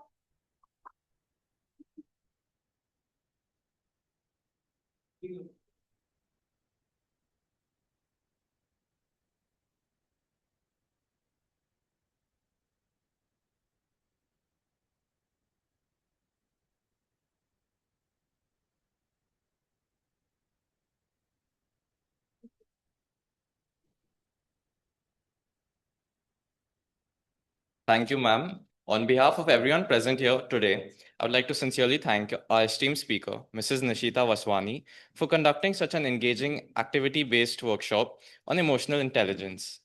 The interactive session provided us with valuable insights and practical understanding of emotional intelligence.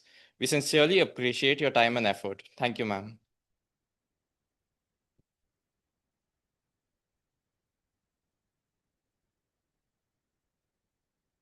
Okay. Is there anybody who is going to present a paper today? Yes. Okay. Anybody else? Okay.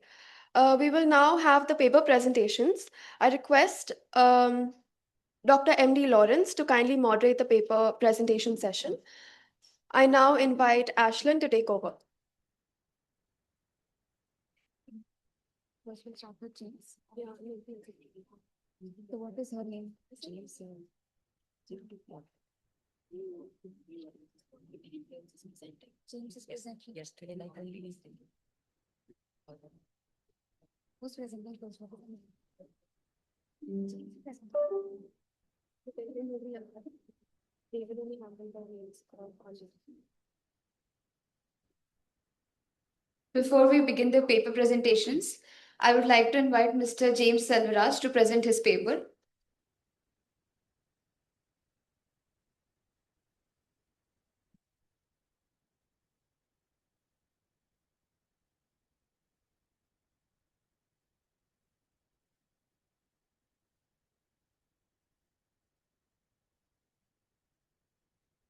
Who announced his he's present.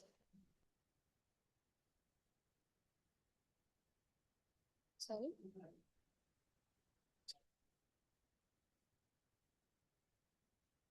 चालू है चालू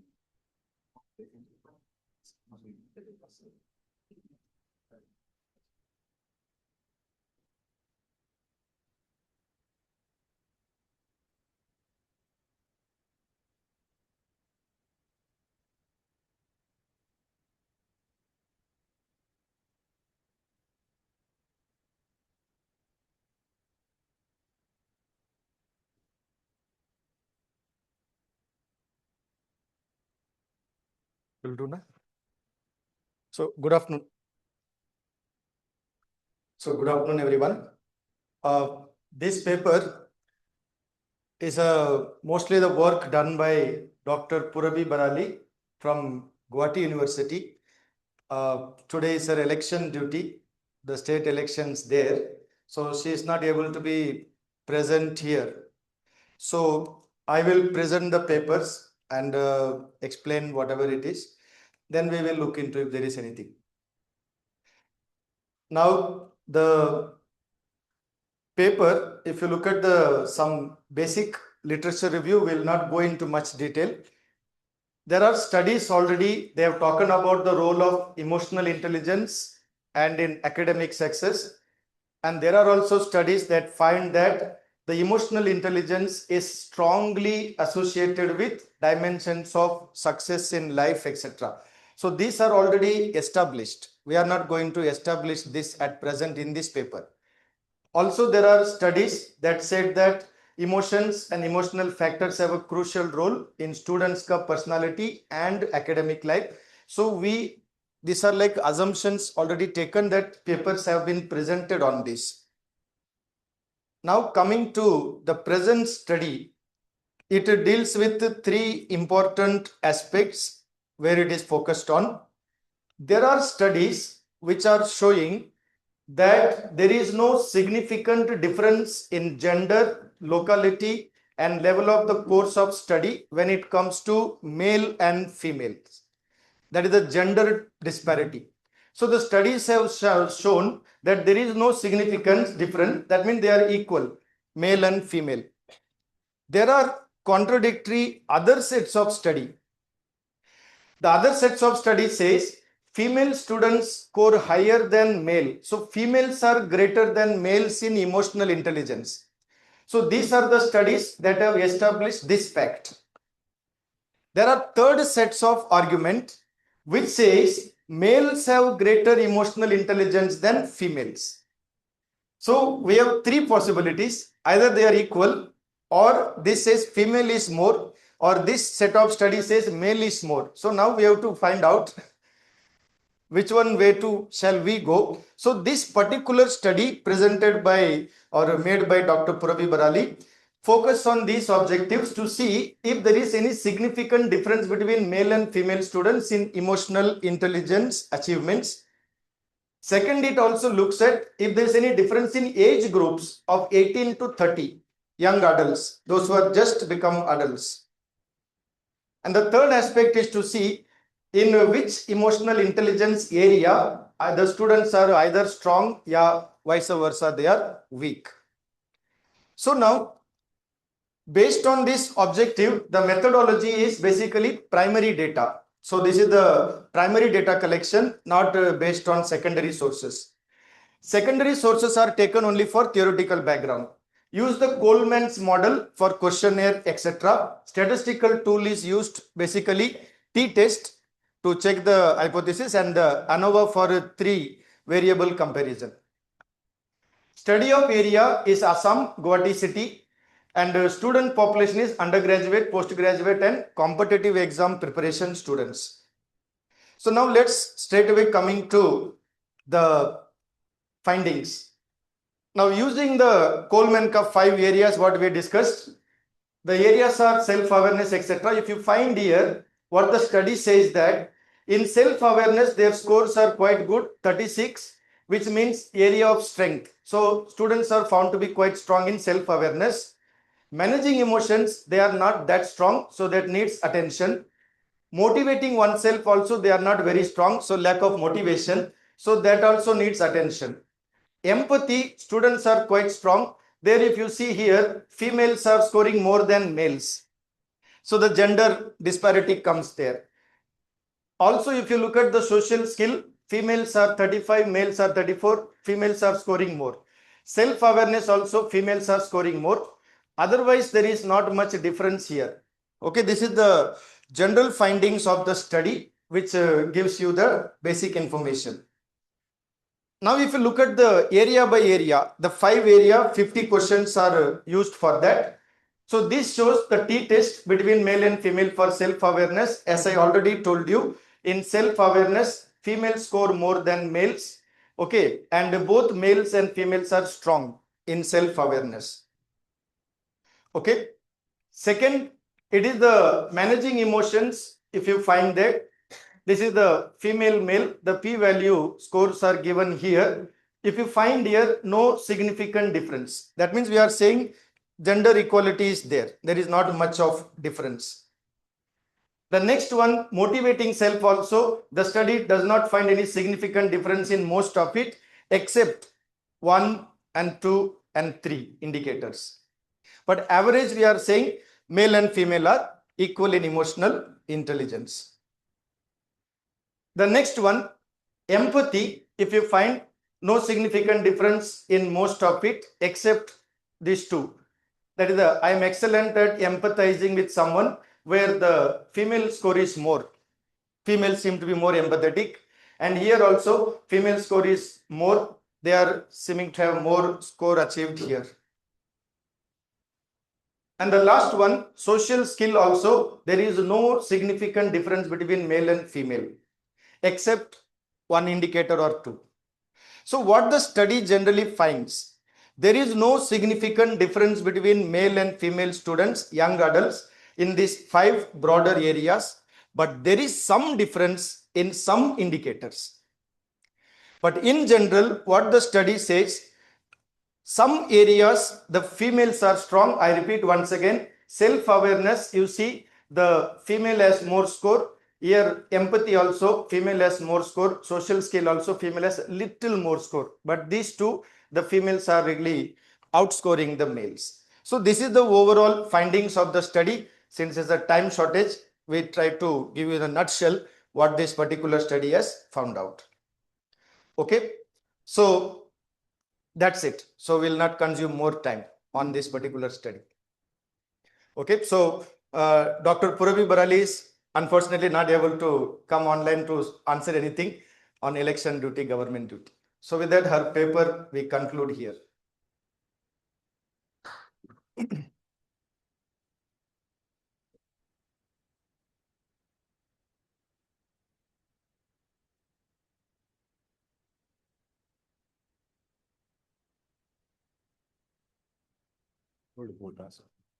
I must say that it is a very nice, crisp presentation, very nicely done. But I hope you don't mind. Uh, the the the title should be indicated because we talked about significant differences. What is the title of this paper? Title is the comparative study of emotional intelligence among students. Okay, that I did not hear about it. Navigating emotional landscapes, a comparative study of emotional intelligence among students. Very good. Anyway, the study is very balanced. The tests are appropriate. The questionnaire is appropriate. And this is for a thesis purpose or for a research paper? Only for submitting for this seminar. Wonderfully done. It can be expanded for a thesis as well. And you proved that generally the researcher has proved that there's a gender equity in all the situations. As far as the presentation is concerned, though madam is offline, you presented it very well. I hope she also can hear it. Yes, and we will watch it later. Yes, you have presented it very well and very crisply have done everything and very clear. And about the population. Yeah, population is a large population. So in the methodology, she has mentioned here. So basically the primary data is used for the calculation. So the population, it is given here, sample size. The sample size is 110 and they have taken convenient sampling because entire population Very good. cannot be covered. Very good. Now, as you mentioned, that the entire data you got it through primary data. For the paper, for the sake of the paper, it's okay. But if the secondary data is added, it can be a thesis for somebody else or for anyone else. A very good contribution to add to the fund of knowledge. Congratulations to both of you. Thank you very much. Thank you, sir.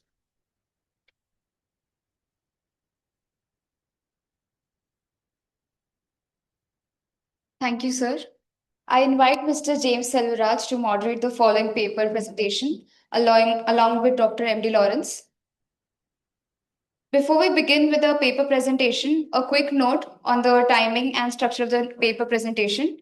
Each presenter has 6 minutes total, 5 minutes for the core presentation and 1 minute for conclusion. A warning bell will sound at 5 minutes. Please structure your talk to include your title, objectives, key findings, and conclusion. Thank you.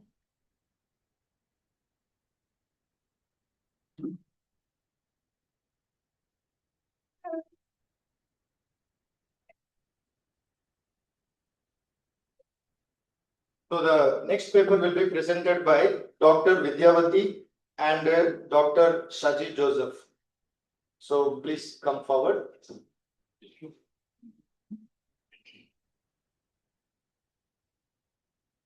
The title is Mapping the Research Landscape of Emotional Intelligence and Employee Performance.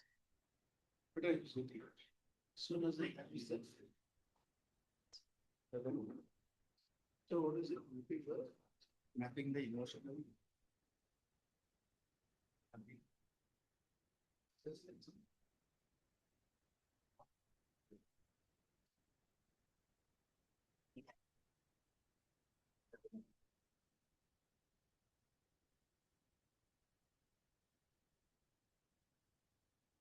You can present it.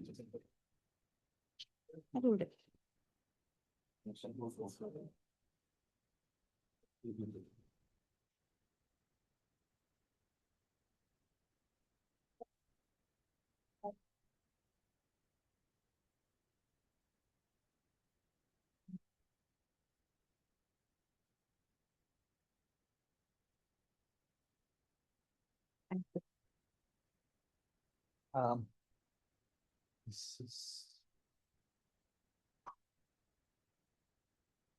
this paper will be presented by Dr. Vidyavati. This is actually her PhD thesis topic. So I am a contributor, but I think for today's presentation, she will do the presentation. Yeah. Okay. The topic is the title of the this particular article is Mapping the Research on Emotional Intelligence and Employee Performance. It's a bibliometric analysis for the last 15 years. So 2010 se 2026 is just started. So 2025 is what I have covered. Okay.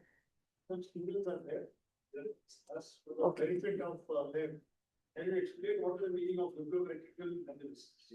Okay, so basically bibliometric analysis is where you go to a database. So we have chosen Scopus as database. And for this particular topic, my keywords were emotional intelligence and employee performance. So employee performance, along with that, I had job performance. That's the other synonym that's used. And with this key search, I got the literature for this particular span, 2010 to 2026. And there I tried to analyze what is the current trend, what are the gaps, and what are the current keywords that are being used. So it tells us what literature is being done or is already published, so that we can identify the gaps and take care of those gaps and take our study further. So basically to identify the gaps, we can use this, or for systematic literature review. So it gives you the number of papers that are precisely being there, and you can convert it into a lit review also. So SLR is what you can do. So I'll just keep all these things. So basically, the study is there for getting the overview about EI and employee performance from this particular span. What we identified as the key authors, influential journals, which are the journals where you can actually publish, or what are the prominent journals in this particular area, the leading institutes, the productive countries where research in EI is happening. That's what we identified. Who are the different countries where the authors are collaborating? That is also what we have identified through this particular research. Okay. So the question is, what is the trend in scientific publications on emotional intelligence and employee performance from 2010 to 2026? Which authors, institutes, countries, and journals are contributing most to the research in this particular field? Okay. Methodology is bibliometric analysis from Scopus database, and the keywords used were emotional intelligence, job performance, and emotional performance. So the search query that was given to Scopus was emotional intelligence and employee performance or job performance, because most of the times they are used synonymously by the organizations. And then I extracted a CSV file, and the analysis was performed using Excel and WASViewer as another tool that was used for this particular analysis. So if you look at the publication statistics, we see that in 2025, there were around 74 articles that were published in this particular domain where EI and employee performance was taken into consideration.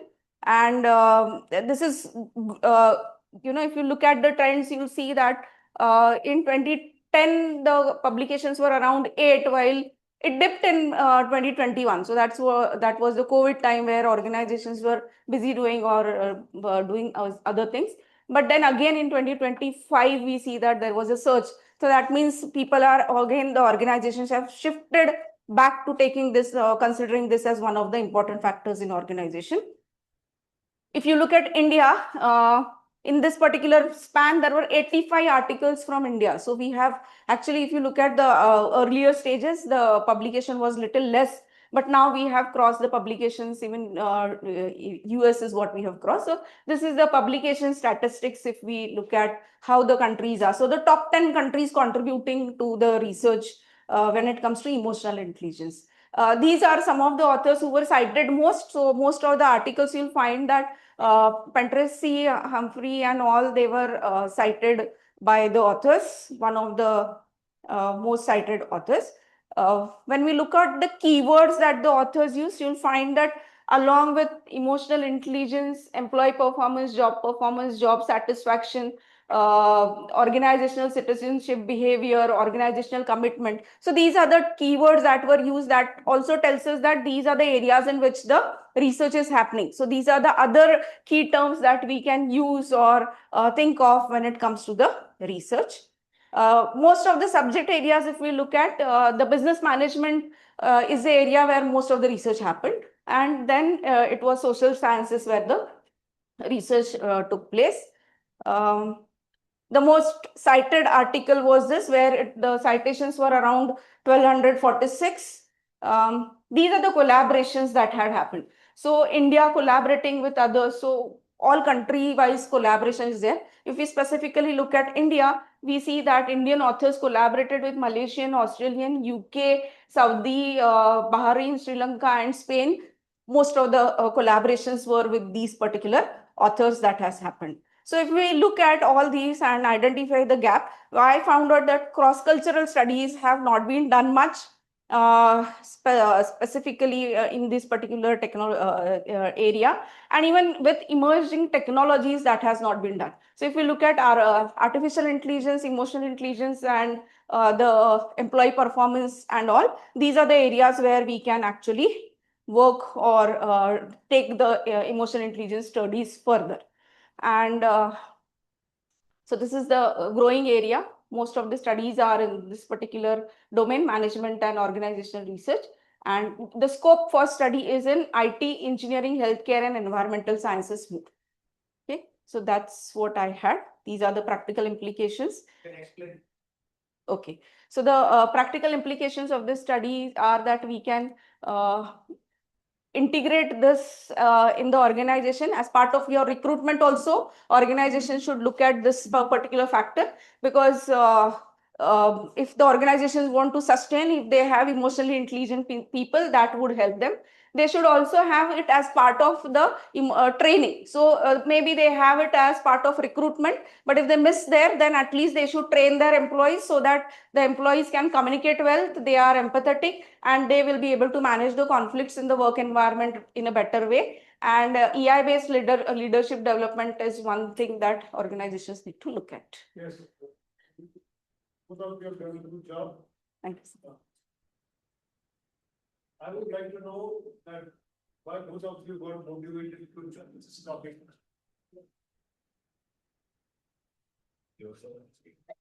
Okay. So basically, we are working with the IT organization, IT institute, and students who are experienced. I found that though they are experienced, when they are talking about their past experiences, they are only talking about stress and nothing else. So IT mein there is a lot of stress is what they have come up with. And so I felt that there is something that is lagging, and then we started looking at some other factors. And this is one of the factors which we felt that may help the organizations. And so that's how we actually came into emotional intelligence as the factor. You used the 488 data set. Yes, sir. Have you, are these 488 articles or data sets?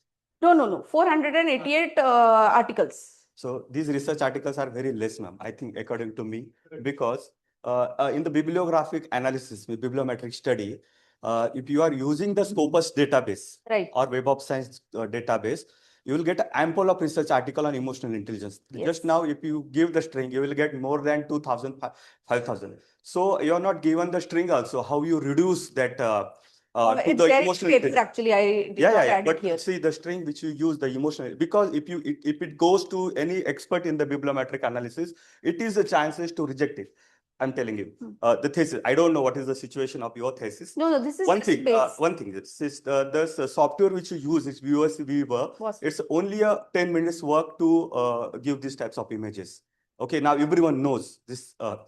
And if you are using, my suggestion is that you use RStudio also in this while you're analyzing this data. Okay, you use only the Excel and Viewer. It's very short of it.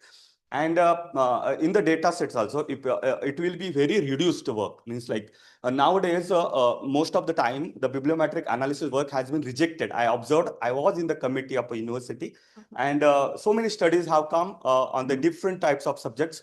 In the bibliometric analysis, they are calling at if it is already available on the Scopus and Web of Science, why this study has been taken place? Because Scopus itself gives ready-made data sets and ready-made images and data analysis. If you see the research article, like I think you should take the questionnaire or I can say the questionnaire, fill the questionnaire from 20-50 people and compare this data, analyze the data with the different tools and compare this data with these data sets so that comparative analysis may be more useful for the study, I think, according to me. What do you think? As suggested, and provided your research this thing and such doubts, because the the question which he raised was very pertinent, because that I was about to ask you that after asking you why you chose this topic, because it is very less, so it will further expand and the paper will become more meaningful and more broad based. And anytime he's a librarian, so anytime you want any help, he's a very helpful person. So you please contact him, be in touch with him. Thank you, sir. Thank you. Yeah, but just to add, this is the base to start with your studies. So now I have identified the gap. This can further be taken for systematic literature review, that this is what the gap is and that. So this is not a full paper. I won't say that this is a full paper. It is just a base that is there. Yes, this is a base study. Yeah, it will be done. Now there's a big gap. People are feeling hungry and we have got to finish the validatory function. So let us fill in the gap. Thank you very much, everybody. Please give them a big hand.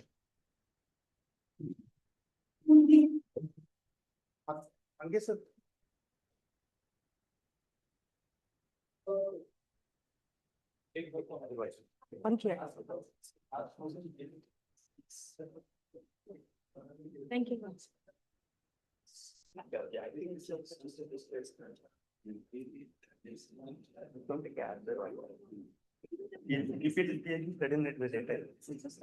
Please find out the gap.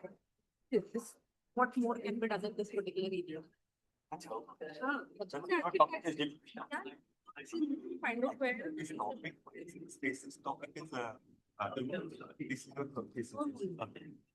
Gap identification.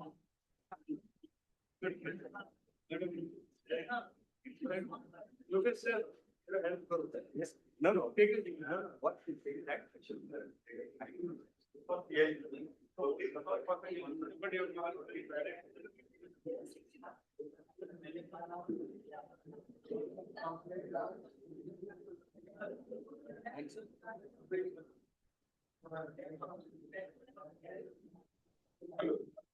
We will have the validatory session. The guest has already come, maybe 2 minutes.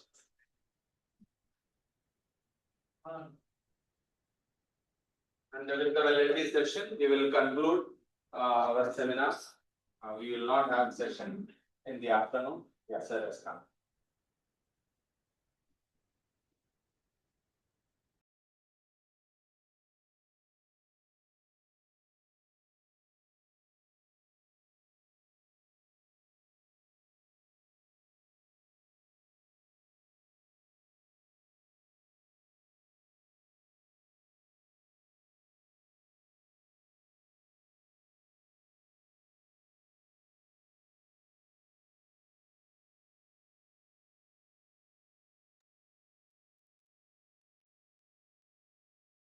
I would like to extend a warm welcome to our principal, Dr. Anil Adsule, our director, Dr. Father Anish K, our chief guest, Professor Dr. Prashant Sathe, our teaching and non-teaching staff, researchers, scholars, and our participants to the valedictory function.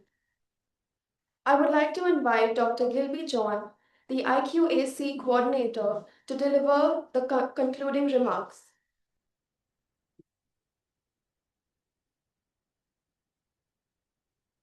Respected dignitaries on the dais, my dear teachers, students, and other friends who are joining even online also.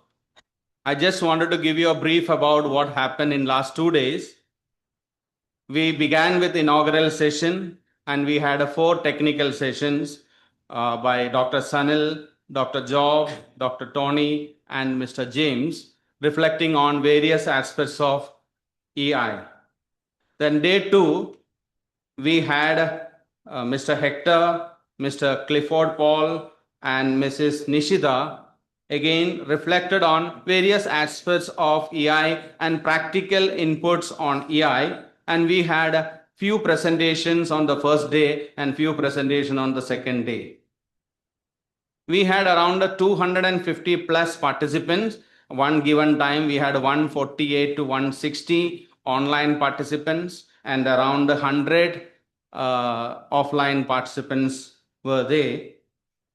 And we have received 100 plus research papers reflecting on various aspects of emotional intelligence from the point of view of academia, industrial, creative, and administrative perspective.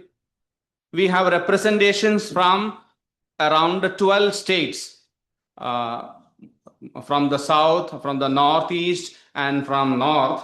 And we have also a few participants from 4 international participation from Dubai, US, Australia, and New Zealand. And we are grateful to all the participants who are present here, especially our students who are also enriched by this presentation. This is the gist of it. We will be having the publication of the entire research paper. So still people are interested in publishing the research paper. Most welcome. Thank you.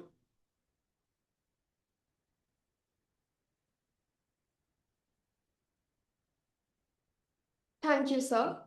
I invite Candice Fernandez to introduce our chief guest, Professor Prashant Sathe.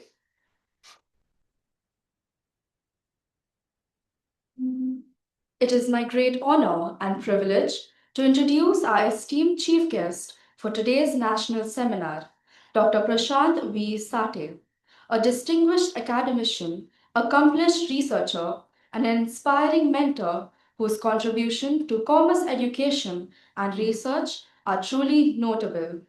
Dr. Sathe is a professor of commerce at the prestigious Brihan Maharashtra College of Commerce, BMCC, Pune, one of the most reputed institutions affiliated with Savitribai Phule Pune University.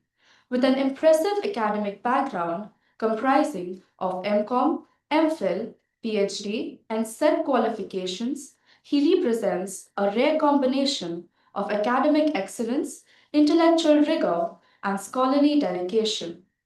His areas of expertise include costing, business administration, marketing, and research methodology. And he is widely respected for his profound academic insights and vast knowledge in these fields. Currently serving as the research head at BMCC, Dr. Sathe has been instrumental in fostering a strong culture of research and academic inquiry within the institution. As a recognized PhD research guide under Savitribai Phule Pune University, he has successfully mentored numerous doctoral scholars and has contributed extensively to academic research through his publications and scholarly work. His academic galore and deep understanding of research methodology has made him a highly sought-after expert.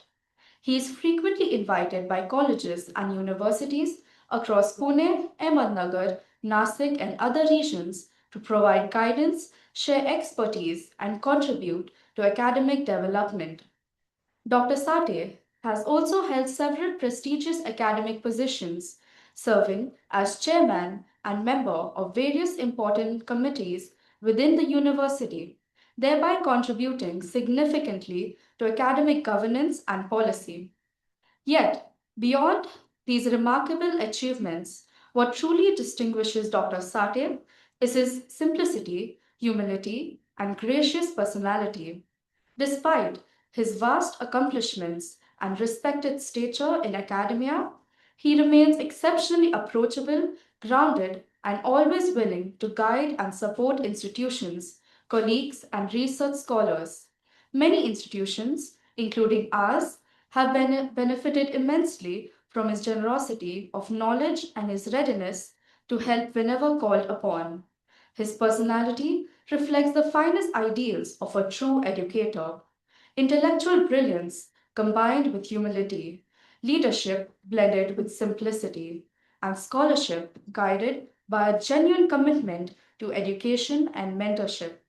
On behalf of St. Vincent College, Pune, it is indeed a matter of great pride and privilege to welcome Dr. Prashant V. Sate as the chief guest of this national seminar.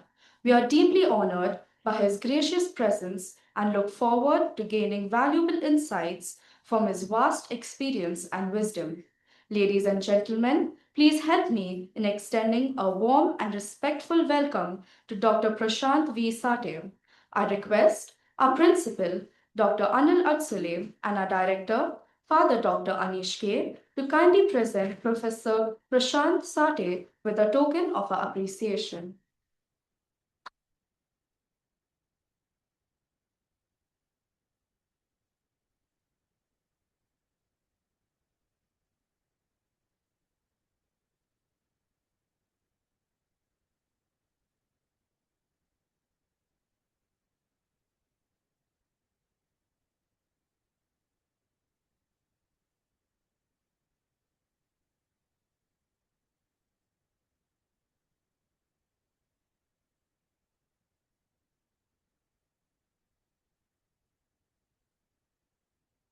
I invite our chief guest, Professor Dr. Prashant Sate, to say a few words.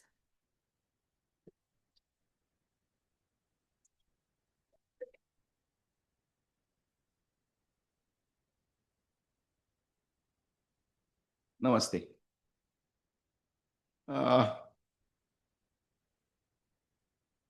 Honorable Dias, Principal of this college, my senior colleague, Dr. Anil Adsule, sir, ex-Vice Chancellor and Principal of Marathwada Mitramandal College, and again our mentor, Dr. Lawrence, sir, Father Anish and Dr. Vijay, sir, and all dear students, colleague. Thanks for exaggerated introduction. After my speech, you realize that it is made through AI, ChatGPT, because पहावे आपणासी आपण या नावे ज्ञान. To introspect ourselves is called as a knowledge. So when the introduction, because everyone likes, no? Someone is introducing you and in such words, having delicate words, articulate words, but immediately you have to introspect whether we have that type of, or whether we deserve for it or not, whether we have that type of sense and quality or not. I don't have question mark in my mind, but I just started with such type of impression about me in the outside. If it is there, then it's okay. But in a way, it's a warning also to me that I must be aware. Hereafter, whenever in my walk of life, any personal, family, commercial, teaching, I must follow all this sense. Otherwise, people will blame me that in introduction, the big introduction, but in your personal life is different. What is important in emotional intelligence also, not only in your commercial life, not only in your working life, in our personal life also, you must maintain that intelligence called as the emotional intelligence. Otherwise, what happened? Only in business, only in, for example, we are in education fraternity, so in colleges, in school, in commercial life, we are very much aware about EI, emotional intelligence. But as far as our personal life is concerned, as far as our family life is concerned, it is very much essential to follow that EI principles. What I heard that since yesterday, different speakers, different experts interacted with you about EI, not AI. Because now the era of AI, and you selected the topic emotional intelligence instead of artificial intelligence. Nowadays, AI scenario is there everywhere. But I congratulate organizers also that they selected this specific topic called as the emotional intelligence. 1,440 minutes available to every individual in a day. We should not overlook this emotional intelligence throughout this 1,440 minutes, including our sleep. For example, 8 hours we use for sleep. Ideally, nowadays no one use 8 hours because screen time 6 hours, 7 hours minimum. Then sleeping time hardly 4 to 5 years, unfortunate. And that's why physical, mental problem arise. It's a different issue. I don't want to touch that. Point is 24 hours by 24 by 7. We must, because this EI, emotional intelligence topic is not only for the sake of seminar, conference, symposium, workshop, table work, that is round table conference, etc. It's a daily, it should become a daily routine life. Otherwise, EI has no any meaning. We must understood the sense and belongingness of others also. That ego, EGO, these 3 alphabets are very crucial as far as any individual is concerned. Once you got the promotion, sorry, principal sir, but assistant professor to associate, as you are from education fraternity, that's why I'm taking that example. 6,000, 7,000, 8,000, 9,000, 10,000 grade pay. Those who are in senior college, they will understood. Or those who are in school, 12 years and 24 years of promotion, whatever. Once you got promoted, for example, I am in senior college. Adsoy sir asked me to speak only for 5 minutes. I will restrict. Otherwise, everyone is curious to getting the certificate. Huh? Because normally valedictory session is for the sake of certificate and not for, but I will come to. I asked Adsoy sir how much time. He said 3 minutes, 5 minutes maximum. So I will restrict that time, no issue. Point is, as an individual, as a human being, once you got promotion in the organization, your EI has changed. Unfortunate. It should not happen. You are a human being, means you are a human being. Whatsoever authority you have, otherwise you will not understood the emotions of the others. Right now, whatever number, those who are present in the hall, 100 plus, whatever, online 200 plus, number is not matter for me. All these, at least for the sec, need to attend physically and mentally. Physically, yes, because you want certificate. But you need to attend mentally also. But attendance of the participants mentally, psychologically, for that purpose, you need to understood the emotions of the others, feelings and emotions of the others. Otherwise, what the word I used, ego, that ego arises. I am professor of scale, that is 14. I hope those who are in higher education, they know. That is level 14. Once I rose the level 14 professor, my EI is different. Emotional intelligence, it should not happen actually, but it is happening nowadays. Leave apart commercial life, in our personal life also, in our family life also, we must understood the feelings of others. See, this is the palm theory. This is the palm theory. I'm not a professor of psychology or sociology or future, that is otherwise, I'm professor of commerce. But what I know, this is palm theory. Palm theory means all fingers are having its own role or having its own contribution. In our family also the same. Every member of the family has its own contribution and role. Every member of the education fraternity has its own role. That is why we used to say that from the peon to principal are all equal. In education fraternity also what we used to call the role of peon to the role of principal, all are equal. Equal in the sense equal by way of emotions. Role is different. The functions and responsibilities and duties of peon are different, clerk are different, etc., etc. Coming to the main point of my discussion, as far as EI is concerned, emotional intelligence is concerned, please not treat it only as a psychological, it's a domain of psychology. It's a domain of psychology teachers. It's a domain of sociology teachers. It's a domain of philosophy teacher. Nothing doing. It is integrated one. Mind, sharir, man, buddhi, atma, what we used to call it. Mind as a sharir, buddhi, intellect, mind, man, and soul as a atma. In commerce, in the context of commerce, we used to call mind, that is body, sharir. Body is tangible. Body is tangible. Everyone in the hall, you have your own body. You have your own body, which is tangible. In commerce terminology, it's a tangible asset. But other three, namely mind, intellect, and soul, is intangible. And very difficult to value and analyze and interpret that intangible asset. And if you want to value that intangible asset, then the role of EI arises. Emotional intelligence role is very significant in valuing man, buddhi, and atma, soul. If I ask anyone, show your soul, show your atma, no one can. You may show me your heart, but you can't show your mind. You can't show your intellect.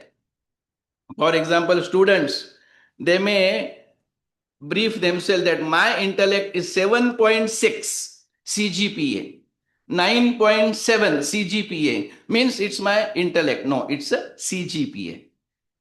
Unless and until you understood the sentiment and emotions of others. And that is why this is, in Hindi, first I will speak and then English, Manushya Nirman. Emotional intelligence outcome is Manushya Nirman. It's a factory in a way, because I am the professor of commerce, so I am using that type of terminology. It's a factory, manufacturing unit. For example, St. Vincent College. What they produce in a period of 3 years, in a period of 4 years, in a period of 5 years. 1,800 days is the educational life of any student. I repeat, 1,800 days. How 1,800 days? 360 per year. 5 years academic life. First year, second year, third year, PG 2 years. Or 11, 12, FY, SY, TY, 5 years. So any students enters in St. Vincent and exit after 5 years, normally. And in a year, there are 360 days. Through 360 into 5, 1,800.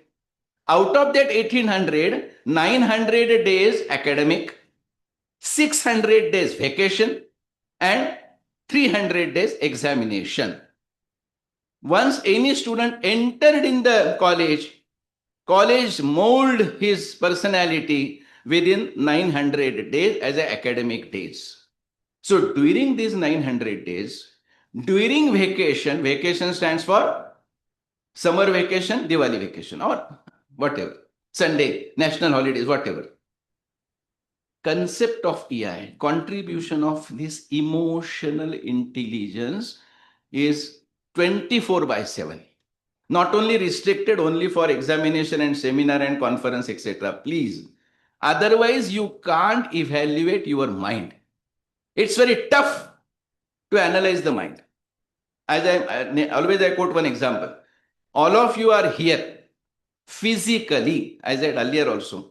I have a doubt in my mind how many of you are here mentally also. Even if you are facial expression, I understood, yes.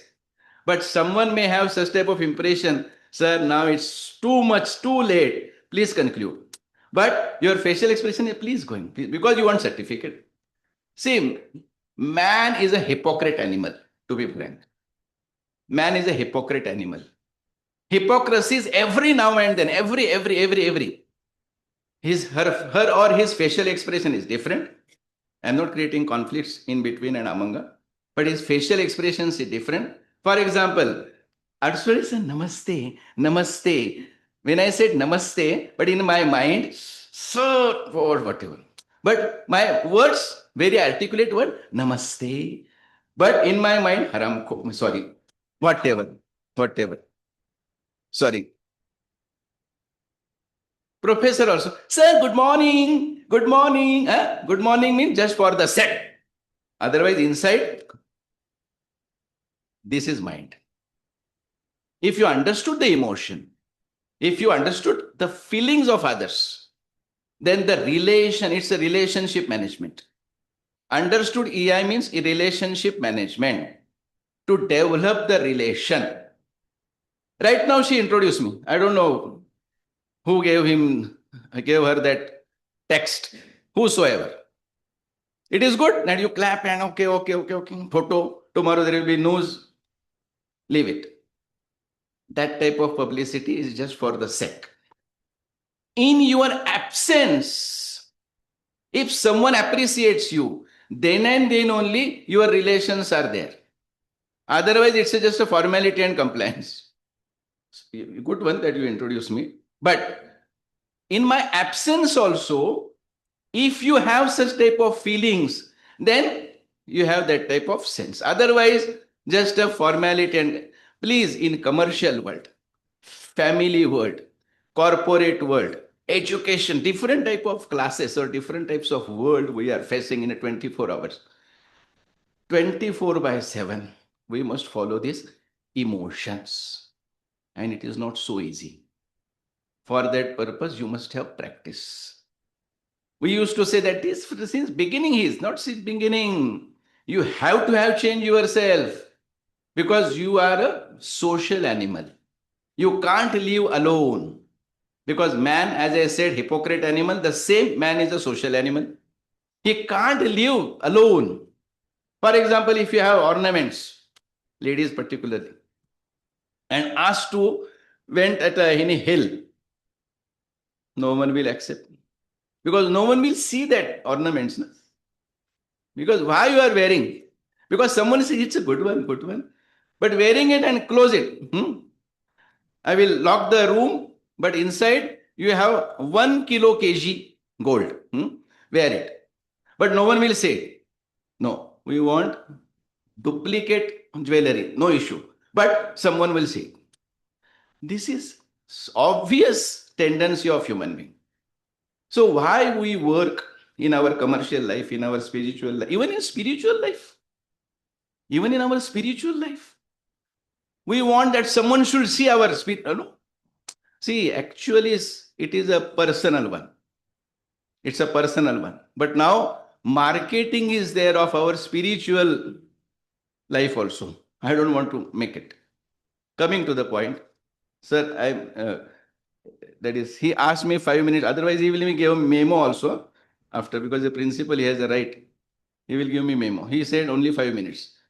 I want to conclude with the same, that EI, the topic that is you selected, is not only for the sake of seminar or conference. I come with some word preparation to control ourselves. Self-control, EI is required. Self-awareness, EI is required.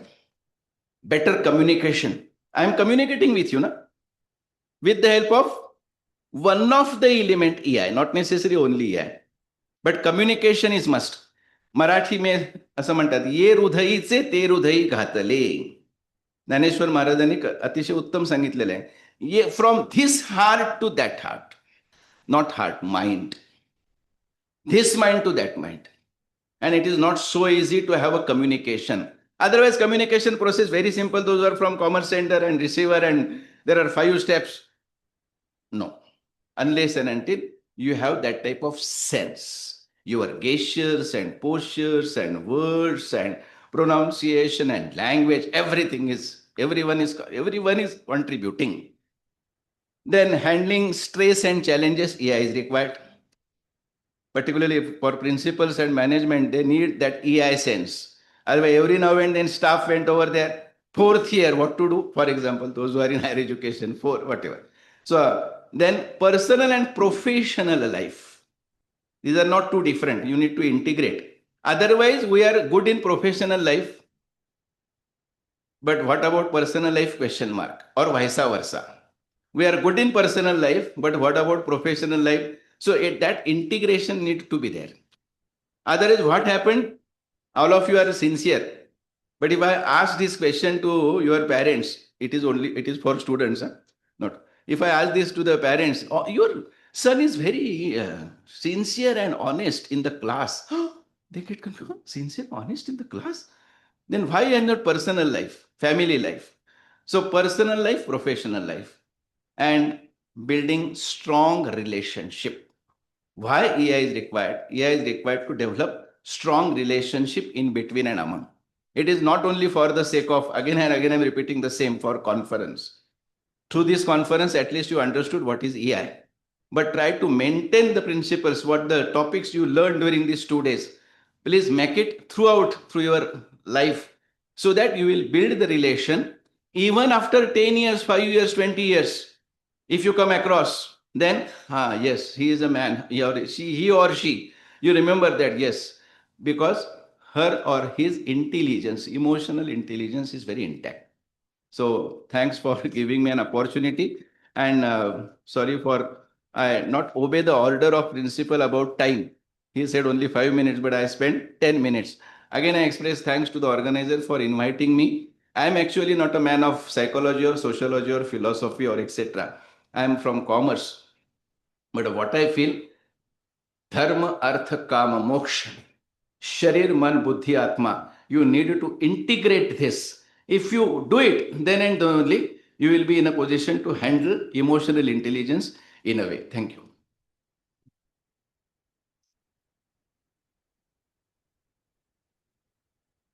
Thank you, sir, for your kind and encouraging words. I would like to invite Candace Fernandez to propose the final vote of thanks. Good afternoon, everyone. As we come to an end of the seminar, I would like to express a sincere gratitude to everyone who has made this seminar a success. First and foremost, we express a heartfelt gratitude to our director, Dr. Father Anish K, and our principal, Dr. Anil Atsule, for their constant support and encouragement in organizing the seminar. We are deeply grateful to our esteemed resource persons, Dr. Sanal Matthew Mayal-Kunal, Dr. Job Padyatil, Dr. Tony Menezes, Mr. Hector Andrade, Mr. Clifford Mohan Pai, Mrs. Nishita Waswani, Dr. M.D. Lawrence, and Mr. James Selvaraj for sharing their valuable knowledge and insights. A sincere thanks to our faculty members for their efforts and cooperation throughout the preparation of this seminar. A sincere thanks to Dr. Yogesh Mate and Professor Mate for online broadcast of this seminar. We also thank all the participants who presented their research.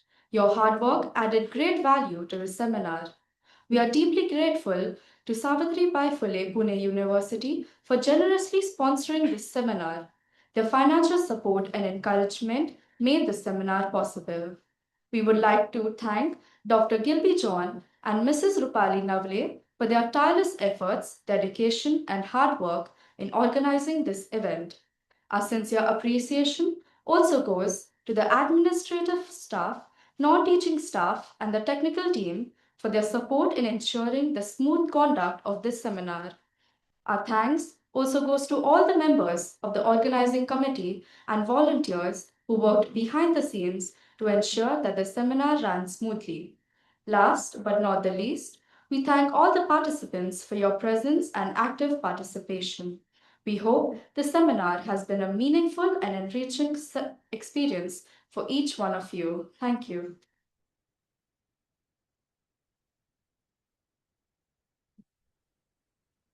I request all the participants to kindly scan the QR code that is sent on the WhatsApp group and fill the feedback form.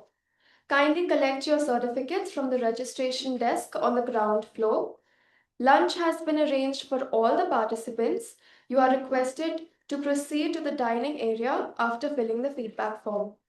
I request all the students to kindly remain seated. Once again, thank you for your presence and have a great day ahead.